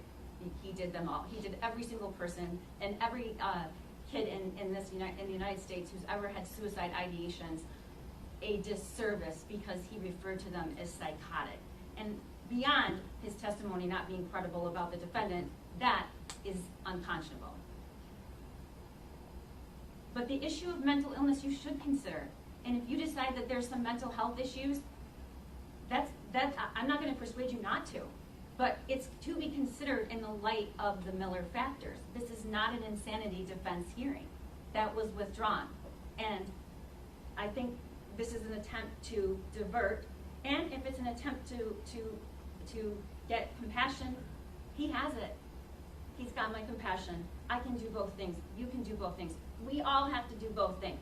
We have to deal with the darkness and the violence, and we have to accept that it happened.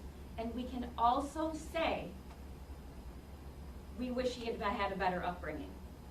But we're not going to ignore facts. And the facts are that he had a choice, he had many opportunities, he plotted, he planned, he shows none of the mitigating factors and evidence that you see in hundreds of other juvenile life without parole cases.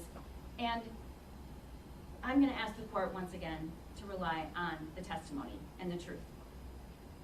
The issue of what the school should have done or what somebody else should have done is not relevant, and it's not a mitigating factor. And blaming somebody else for not stopping a school shooter is for a different proceeding. But it is absolutely not inconsistent with saying that he made choices evaluating him, the offender, and the offense. He is guilty, he pled guilty, and he should serve the rest of his life in prison.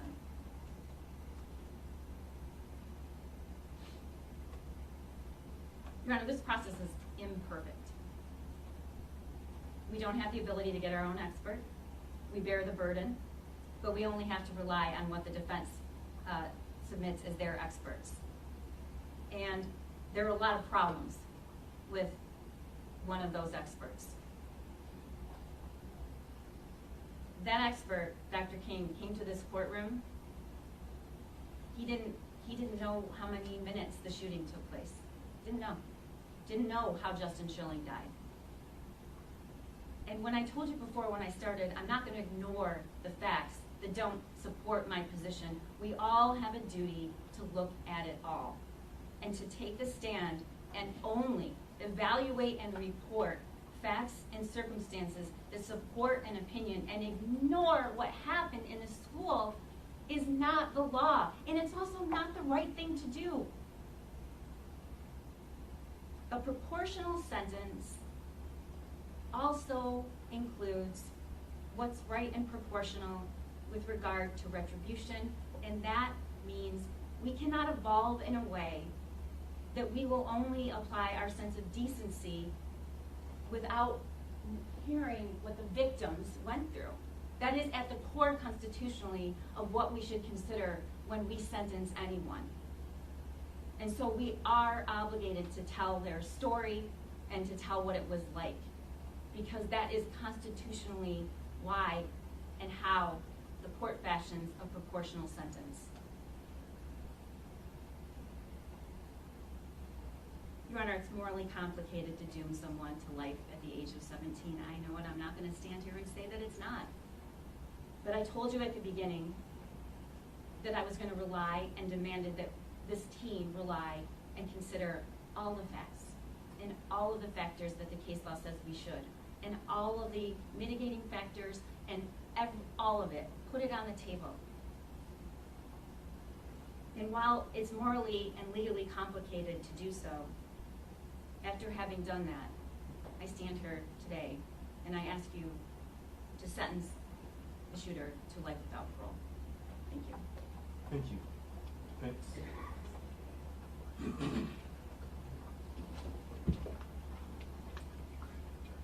Good morning again, Your Honor.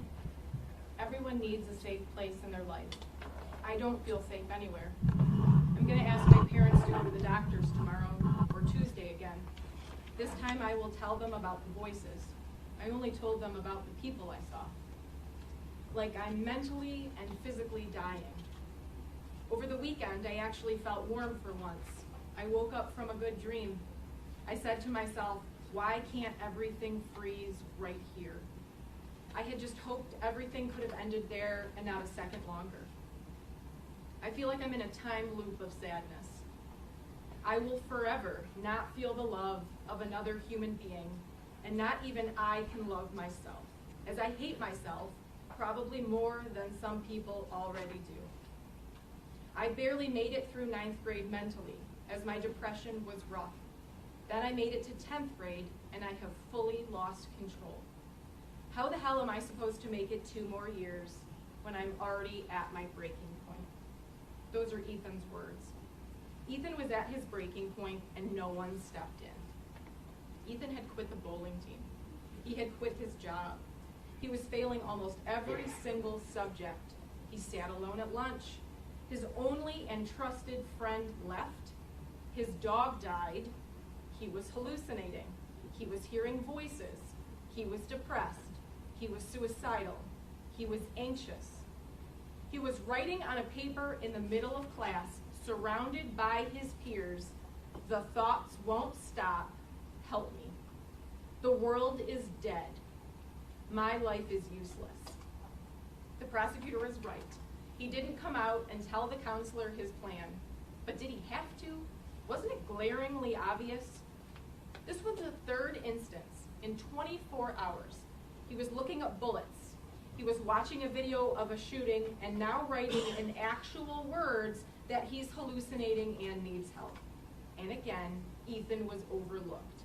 Ethan, in his own way, crying out for help, still went unnoticed. If there was a question about who cared about him, it was settled in the counselor's office. He sat there. His parents didn't greet him or touch him or act at all concerned and said, actually, we have to go to work. We can't do this right now. There was no question at that point that no one cared about him. Those are not my words. Those are the words of the prosecutor at the preliminary exam of James and Jennifer Crumbly. As a human, you want to try to rationalize things that happen, especially bad things, things against the norm, things that are unfathomable. You can't do that here. Because the thoughts put on paper in the journal, the words found in the text messages, and the video, they are not rational. They are the ramblings and thoughts of someone gravely mentally ill. So as hard as we try to rationalize it, we are not able to. I want to talk about the Violence Project. You have that in your binder as Exhibit V. Ms. McDonald touched on that as well. It's a report that was prepared at the request of the prosecutor's office in the parents' case Dr. Jillian Peterson testified in a Daubert hearing after examining much of the same evidence that you've been presented with here today. In that report, she states that the road to violence is a long, slow build over time, with the perpetrators providing numerous warning signs to people around them. The intervention needed to stop a mass shooting is often simple: a human connection, providing hope, seeing someone else's pain. She says that there is a common misconception by the public that mass shooters are evil monsters who just simply snap and commit a shooting. She goes on to explain the steps on the pathway to violence. She says in step 1, child abuse, exposure to violence, chaotic and unstable home, mental health concerns. Step 2, identifiable crisis point in the days, weeks, or months before their violence. Shooters communicate their crisis to others in noticeable ways: changes in appearance or behavior, or leakage of their plan to others. A final blow can be a major loss: failing a class, rejection from peers, paranoia that becomes unbearable. Step 3, shooters are almost always angry and lonely, and many fixate on a group that they can blame for their circumstances. It is common to blame school, peers, and motivated by a desire to make sure that they're going to make headlines so that they're known forever. Step 4, shooters have access to firearms and to the people that represent their grievances. She found that what is unique in this case is the role that the parents played in enabling him along the pathway to violence and ignoring his requests for help.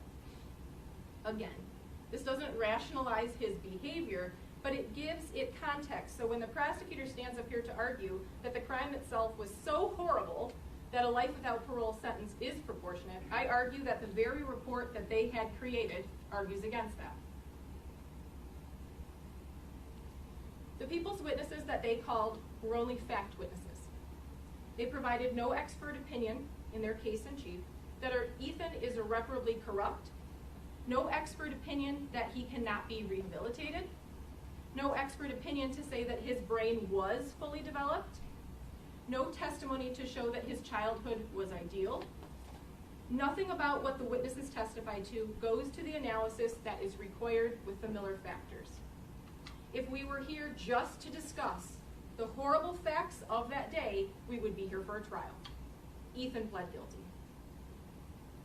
The court can see through the exhibits that are contained in the binder and the testimony that was presented exactly what type of family and home environment that Ethan had. This was a home with constant fighting, yelling, accusations of affairs, money troubles. This was a home filled with alcohol. Ethan was left home alone beginning from a very early age. We heard from multiple neighbors, and you can see it in the text with his mother when he's only 10 years old, begging his mom to come home. He was left to cope with his fears himself, so he turned to violent video games, violent movies, and violent websites. In looking at the third factor, a fact that familial pressures may have had, Ethan repeatedly talks about the lack of money. The fact that he is a burden to his parents, his father's employment status, the fact that they can't afford college. We even saw in the text messages, mom wasn't even willing to pay any longer for braces. Ethan asked his parents for psychiatric help and didn't get it. He told his mother about the ghosts and the demons, the voices. The issue of Ethan's mental illness is shown in the conversations as early as 2020, and you can see those between the conversations between James and Jennifer. They're also shown in the conversations between Ethan and his juvenile friend, in the writings of his journal. What he Googled after receiving no help from his parents, he was trying to diagnose himself. Ethan did not have the support that he needed. It was glaringly obvious that he was not okay. His parents took a disturbed, mentally challenged, and possibly ill kid, their son, and what did they do? They didn't take him to a doctor. They didn't take him home. They didn't walk into that room and say, I love you. I'll do anything for you. What's wrong? They didn't embrace him. You know what they did? They bought him a weapon. Again, not my words, the words of the prosecutor in the case of the parents. I think that Ethan's parents' reaction to hearing of a school shooting says it all. as hundreds of parents drove way above the speed limit to make sure that their child was still alive, we found out what his parents did. His dad went directly home to look for a gun, and his mom texted him, "Don't do it." They knew he was in a crisis. All of the evidence presented as to his home life should be considered, and we argue clearly shows that the second factor, family and home environment, should be a mitigating factor. When it was our turn to call witnesses, we first called Dr. Romanowski. He was the expert in corrections, who didn't review the facts of the case, as that's not his expertise. His testimony goes to the heart of the fifth Miller factor, possibility of rehabilitation, not whether he has already been rehabilitated, or if it is with 100% certainty that he can be, whether it is possible. He examined all of the records from the Oakland County Jail. The purpose of his testimony was a look forward after the day of arrest, not back. He has extensive knowledge of what happens after someone is placed in jail and when they're transferred to the Michigan Department of Corrections. He testified that Ethan had no major misconducts and has only a few minor misconducts. He explained the process that Ethan will go through. He'll be sent to the Thumb Correctional Facility with other juveniles, where he will obtain his GED and other certificates. He explained that once he is 18, he will either move to Haida Prison or move to the Michigan Department of Corrections with adults. He went through all of the programs and activities that Ethan will be able to participate in. The most important thing that Dr. Romanowski explained to us is what happens when a person gets a term of years. If Your Honor finds that the people have not met their burden and you hand down a sentence of a term of years, Ethan does not just walk out of those doors once he has served the minimum. Ethan has to prove himself. Ethan has to complete all of the available classes. He must attend therapy. He must not engage in assaultive behavior. He cannot receive tickets. He must show the parole board that he has changed, that he has been rehabilitated. If Ethan decides to spend the decades of his sentence assaulting inmates, racking up tickets, refusing to take advantage of the classes, he will not get out. He will continue to get flopped by the parole board, and he will serve his maximum. This is a unique situation because this court doesn't have 15 or 30 years of records to look at. We can't show you on paper, look, Judge, he has been rehabilitated, because he hasn't been to the Department of Corrections yet. I'm asking that you not penalize him for that fact that the law changed and we're doing this Miller hearing prior to the sentence. We ask that you give Ethan a chance to show this court and to show this community that he will do good things with his time. That when he stands before the parole board, there will only be positives to discuss. Denying the motion and giving him a term of years is not an automatic outdate. It is putting the ball in his court, and it is letting someone else make the decision when they have those decades of records. Everyone can be rehabilitated, as Dr. Romanowski said, if they truly want it and they truly work at it.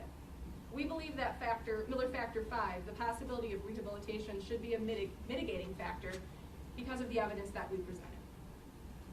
We then heard from Dr. Kadir. She has seen Ethan consistently in the beginning, from the jail, each day, and then moved to each week. She has diagnosed him with major depressive disorder, recurrent episodes severe, and adjustment disorders with anxiety. These diagnoses are consistent with symptoms such as being hopeless, suicidal, having anxiety, hearing voices, seeing shadows, being unable to sleep, having nightmares, racing thoughts. All of these things Ethan reported, and we can see through the text messages, the video, and the journal. We know that he attends and actively participates in his sessions. He talks through situations, he's taught coping skills, breathing techniques. Ethan is currently prescribed 3 medications for his mental health issues, and he has been taking them voluntarily and consistently since October. She explained what a PHQ-9 score is, told this court that originally Ethan scored in the moderately severe range and now mild. That shows improvement.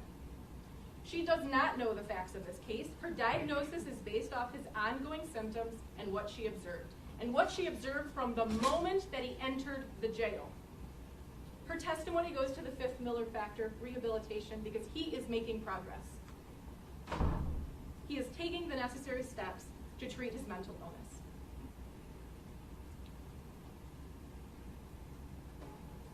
prosecutor wants to argue that Ethan is not mentally ill, but simply carrying out this master plan because he is an evil person.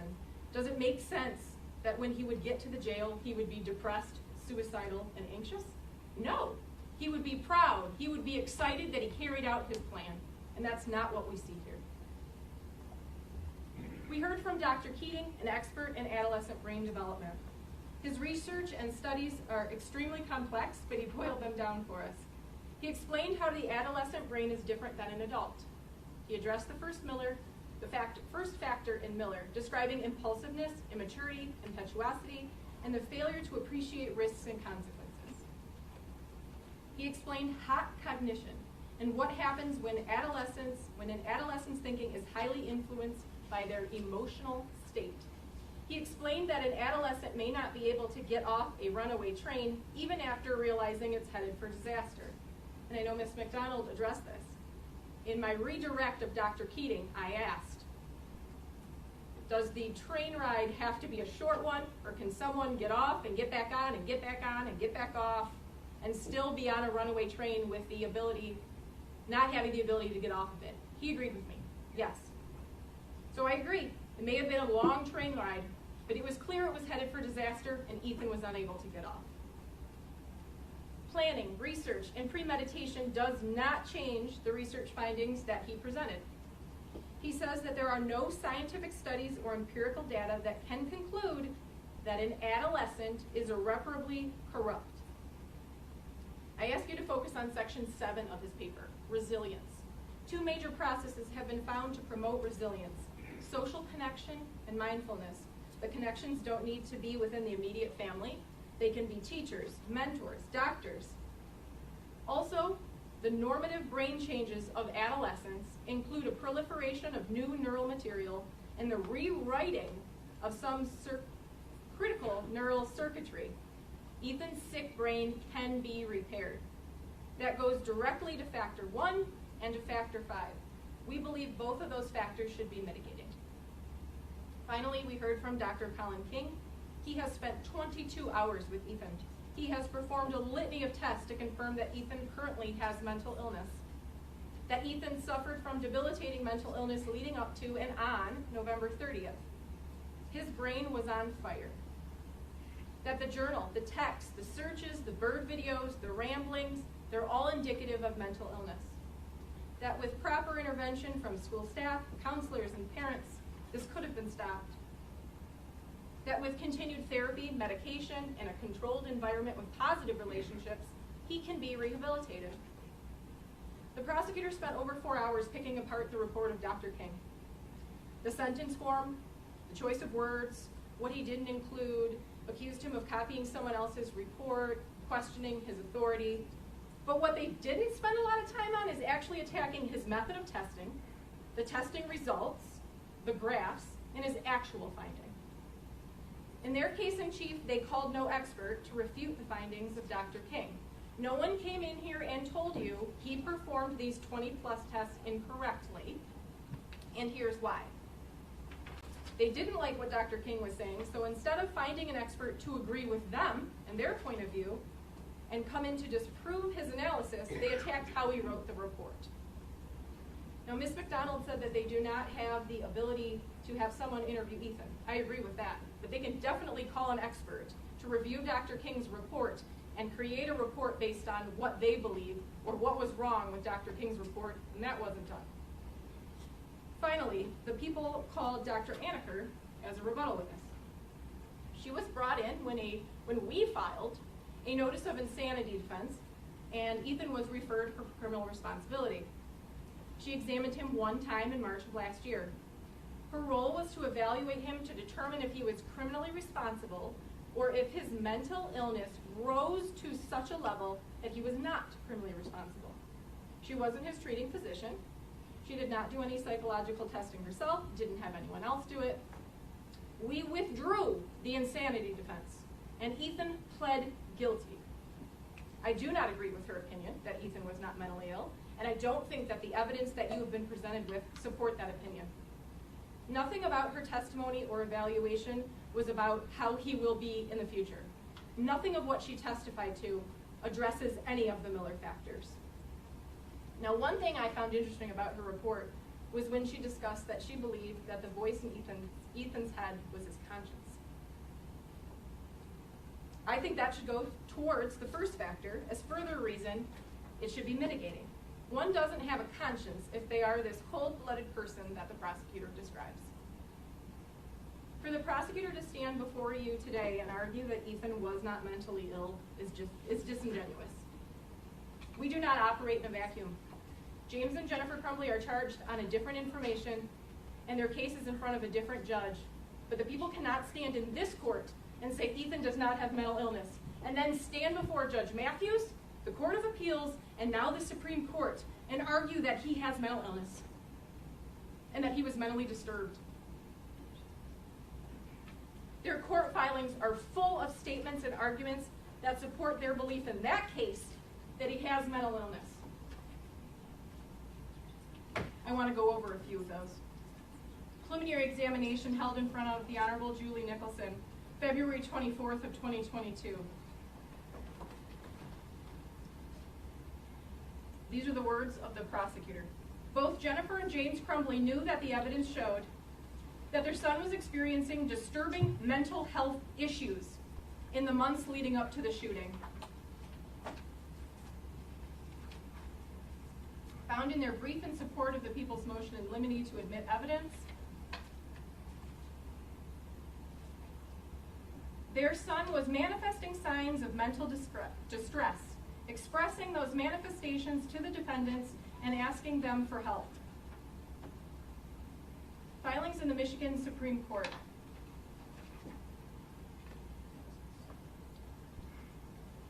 Those devices and social media search warrant returns produced evidence showing that defendant's son was displaying signs of being in crisis, reporting hallucinations, and asking for help. We have one set of facts here. You can't stand in two different courtrooms and argue two different things when it's one set of facts.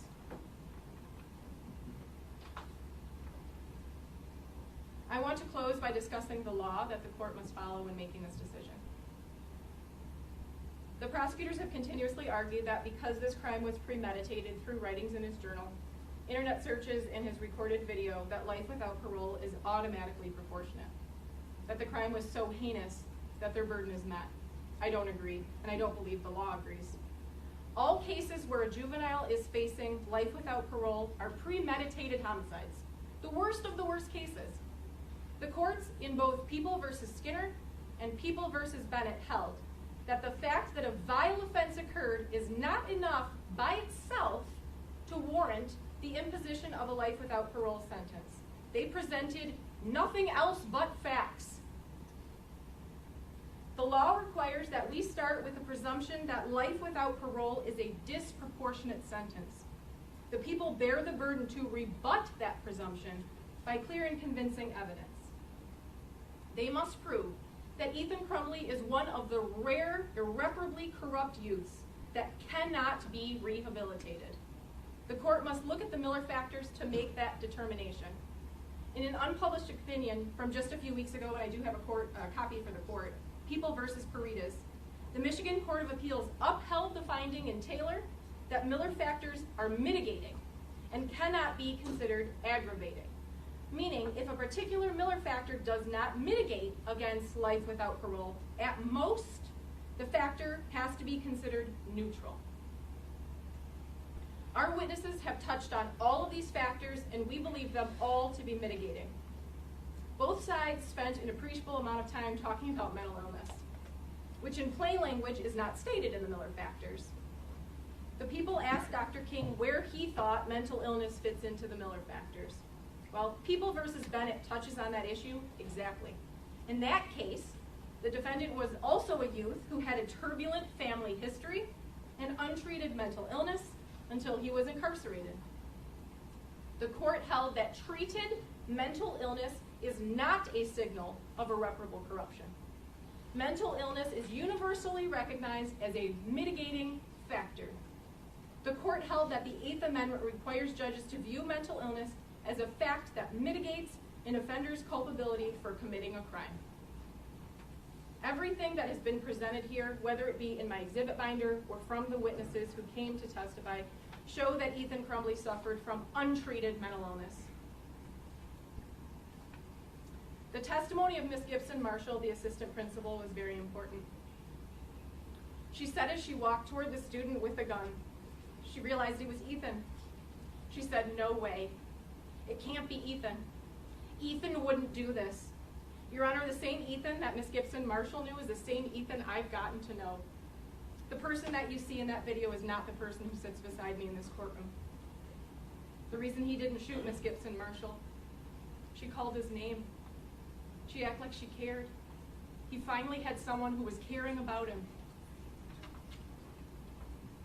Lieutenant Willis in his testimony said that it was nearly impossible when he arrived at the school to set aside his emotions and do his job. His statements couldn't be more true. The same is true for Ethan's defense team, but we're here to do our job. And Your Honor, as you go in back and review everything that you have been presented with, we are asking that you set aside the emotions and you follow the law. We are asking that you deny the people's motion and sentence Ethan Crumbley to a term of years. Thank you. Thank you. People rebuttal. There are a few things that we have, and our integrity is one of them. For counsel to stand up here and call me unprofessional or inconsistent and making arguments that suit me in different cases is offensive, it's unconscionable, and I will only respond by saying, please do use our language, our drafting, our pleadings, and our argument on every single thing that we've ever said on this case or the parent's case, because the language is intentional and it's knowingly made. And it's known with the knowledge of what mental illness is and the definition of it versus, and I'll quote who was quoting me, the counsel, mental health issues, crisis, mental distress, and crisis. I'm not sure what would convince counsel or anyone, besides the testimony of a doctor, because I can bring 100 more to say the same thing.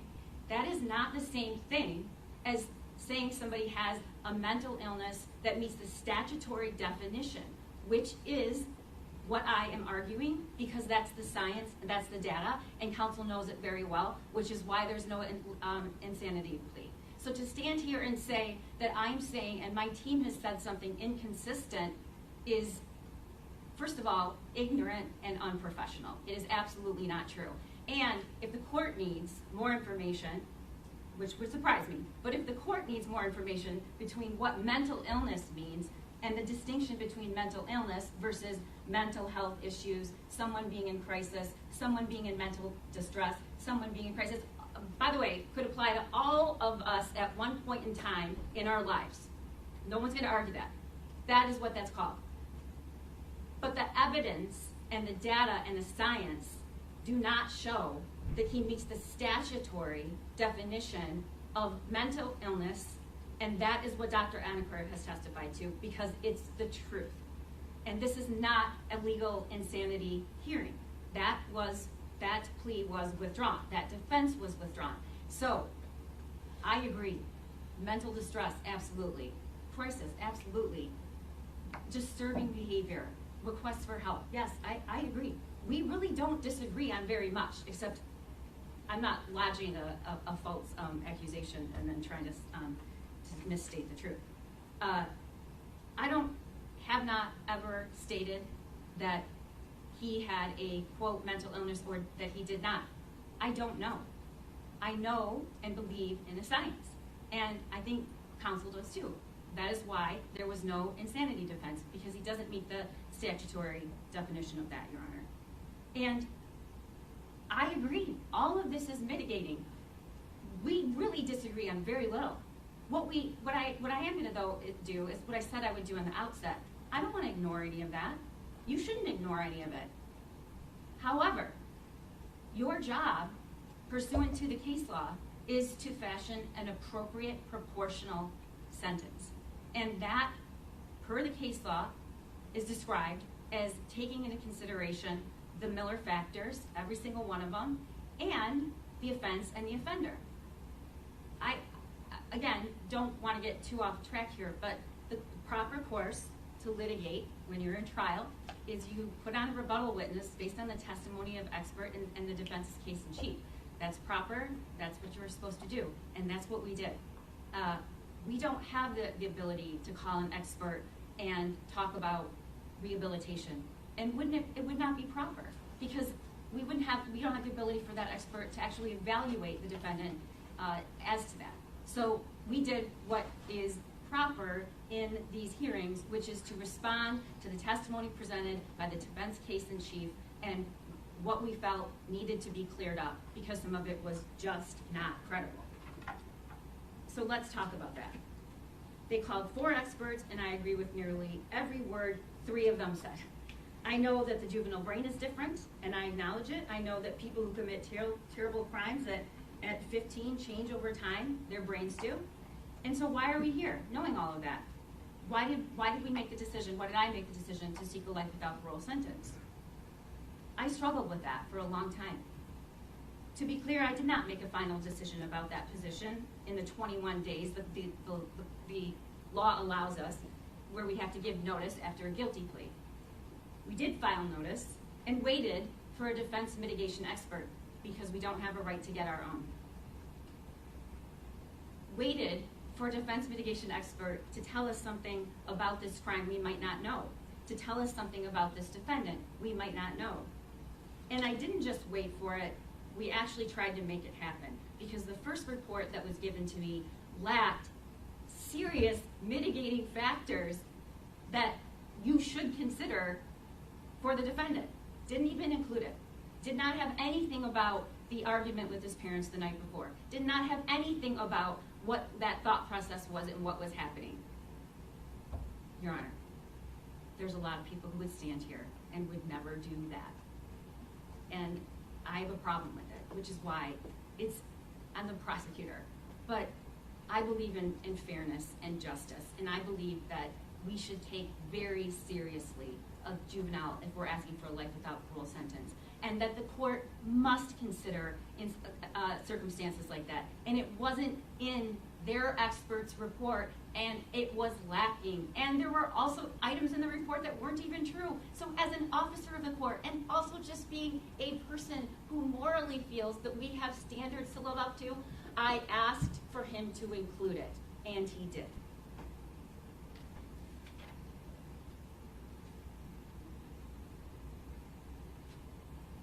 What did we get with Dr. King? We got a partly plagiarized report from someone who did not know the Miller factors. He focused on the wrong things. We learned that eggs break when you drop them, and implicit bias is real, but neither of those things have anything to do with your decision. I would note that there's not a single shred of evidence that this defendant suffered a brain injury, yet Dr. King basically his opinion is he probably has one. He didn't know how many minutes the shooting lasted. He didn't know how those kids died, and it didn't even seem like he cared. Dr. Anneker testified the objective known facts suggest the opposite of a brain injury. And in my effort to gather all that information, I also asked the defense to allow a prosecution expert to interview the defendant, and they refused, which is their right. So I was left with 3 things. I had Dr. King's report, which I do not believe is credible. I had Dr. Anneker's report, which thankfully was extremely thorough and balanced. I did rely on that and stand by her conclusion that he does not have a mental illness pursuant to the statutory requirement. And that's all I can say, and that's all she can say. But that doesn't mean he wasn't indeed experiencing a crisis. How can anyone say he wasn't in crisis? How can anyone say that he wasn't in mental distress? I agree, consider it. It's mitigating. You should consider it. But you also have to fashion a proportional sentence. I sought out people and experts I knew might disagree with me. I asked people to disagree with me. I trusted them to tell me the truth, where that might lead. And in doing that, I learned that there has never been an offense or offender like this one, not just in our state, but our country. This is a person who killed 4 of his classmates solely for the pleasure of killing and to increase the body count to try to make himself famous. It wasn't impulsive, and their expert even acknowledges that. He didn't want anything from his victims, Your Honor. It wasn't settling a score. He didn't even know them. And the people he killed were also juveniles. Tate, Hannah, Madison, Justin. They had their whole lives in front of them. And in fact, that's his motivation. He wanted to kill people who had their whole life in front of them. And this is a person who, unlike any other, researched and planned how to survive the shooting to see his victims suffer. For this defendant who committed these offenses, and the way he thought it out and did it, life without parole is not a cruel or unusual punishment, which is what the 8th Amendment stands for. It's a just, proportional sentence. His life will be spared. His life will be spared just the way he wanted. He can continue to watch his victims suffer, but he can do it from a place where the victims will never have to live in fear that they will face him again, or that he will do it again to someone else. And even if the defendant changes and he finds some peace and some meaning in his life beyond torture and killing, does not mean that he ever gets the right to live free and among us. And that's not what Miller says either. Miller says you have to consider everything, and I want you to do that. And when you do that, this defendant should be sentenced to life without parole. This is a right and just proportional sentence. And lastly, there's another important point about the Miller decision. It avoided an absolute, Your Honor. It didn't say always or never. I listened to the oral argument in Miller many times, and that's what counsel for the defense was arguing for, an absolute line. The Supreme Court didn't do that. And I have found a lot of wisdom in that idea, both pursuant to this hearing and in all of the decisions I've made in my life, of avoiding absolutes. Because when you say always or never, a case will eventually come along that you didn't consider. And it did for me. You haven't heard me stand up here and call him a monster. I don't describe him in some inhumane way. I want and do allow the law to guide me. But I'm not going to shy away from these horrific facts and the evidence. And I know you won't either. Rarely, something very rarely, an exception comes along. And it did. And he's sitting a few feet from me. Please give him a life without parole sentence, Your Honor. Thank you. With that, as counsel is aware, I am going to, before I get there, I want to make sure that I have all of the exhibits before the people in defense leave. I do have your binders, but please make sure the court has any recordings that you all admitted into evidence as well. Please leave that with my clerk before you leave this afternoon. With that, as the people as well as defense are aware, the court has to make a decision of whether or not the people have met their burden by clear and convincing evidence in conjunction with the Miller factors. And so, as I stated before, off record, I'm going to give you all a decision date, and that decision date will be set in the next 35 to 45 days. I note that we must have a placement hearing for the defendant every 30 days, but because of the vast amount of information that the court has been presented, I've been presented with nearly 4 days of testimony. I've been presented with 2 full binders, and the court has to go through all of the evidence before I make a decision. I also need to do additional research on the law before I make a decision, and so I will note that it's going to take some time to make a decision, but I plan on giving you all a decision in the next 35 to 45 days. Because of that, I'm asking the counsel if you all have any objection to waiving the 30-day provision under the Juvenile Justice and Delinquency Provisional Act and setting this matter out past the 30 days. Any objection from defense? None at all. Any objection from the people? No, Judge, thank you. I did want to ask if the parties do wish to supplement the record with bench briefs, but when would the court like those? Thank you. I will note that I intend on trying to get a decision as soon as possible. I have received your briefs prior to your hearing. Quite frankly, I don't believe I need any more briefing from counsel at this time. So respectfully, I'm going to ask that you not submit any supplemental briefs. I believe that I've been presented with enough information over the last days, and so I don't need supplemental briefing. So what I'm going to do is set this matter for a review hearing as it relates to the defendant's placement, as well as a decision date. The decision date / review hearing will be set September 29th, 2023 at 9 a.m. via Zoom. Thank you. And again, it's going to be via Zoom. I will note at this hearing on September 29th at 9 a.m. via Zoom, there's going to be no need for any additional argument. It's simply a decision date. And so I know council is aware, but so members of the public are aware, the court will not hear from any victims on that date because, again, the court's sole purpose on that date is to determine whether or not the people have met their burden by clear and convincing evidence. And so I will not hear from victims on that date. However, I will hear from victims on the actual sentencing date, as I must do pursuant to the Crime Victims' Rights Act. And I did have an opportunity to meet with the Michigan Department of Corrections, as I advised counsel off the record. Again, I know counsel is aware. For count one, there's several victims. There's, my understanding, more than 2,000 victims as it relates to count one alone, that being the terrorism count. And under our statute, the Michigan Department of Corrections has to attempt to reach out to those individuals. I did meet with one of the leaders of the Michigan Department of Corrections, I believe either a week or a week and a half ago, and they did assure me that they would have the pre-sentence investigation report completed by, at the very latest, the end of November. And so I asked them to make sure to get me that report ASAP, to also provide it to the people in defense ASAP, and so we can deal with any issues beforehand. And so what I'm going to do is set this matter for a sentencing date. The sentencing date will be in person. The sentencing date will be set for December 8th, 2023 at 9 a.m. Thank you. With that, again, the reason that the court is setting the sentencing date out that far is to allow the Michigan Department of Corrections to prepare the pre-sentence investigation report. Again, as counsel is aware, there's a statute here in Michigan. I cannot sentence a defendant until I have that pre-sentence investigation report. I must have that report before I can do anything further in this case as it relates to sentencing that defendant. And again, I've been assured that by December, they should, by late November, early December, they should have that report completed, and they did request that amount of time. And so, again, the court understands that this matter has been pending for quite some time. I understand that, but because of the law, I must have that report. I cannot sentence them without it. With that, please provide the exhibits to my staff. Is there anything else we need to address for the record this afternoon?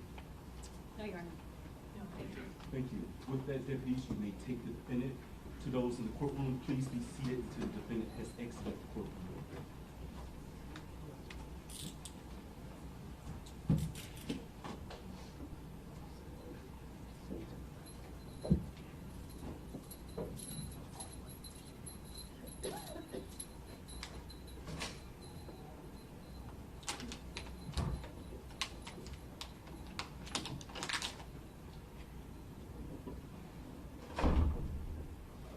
Thank you. With that, everyone have a great day. I will see you all in a few minutes. Court stands in recess. All right.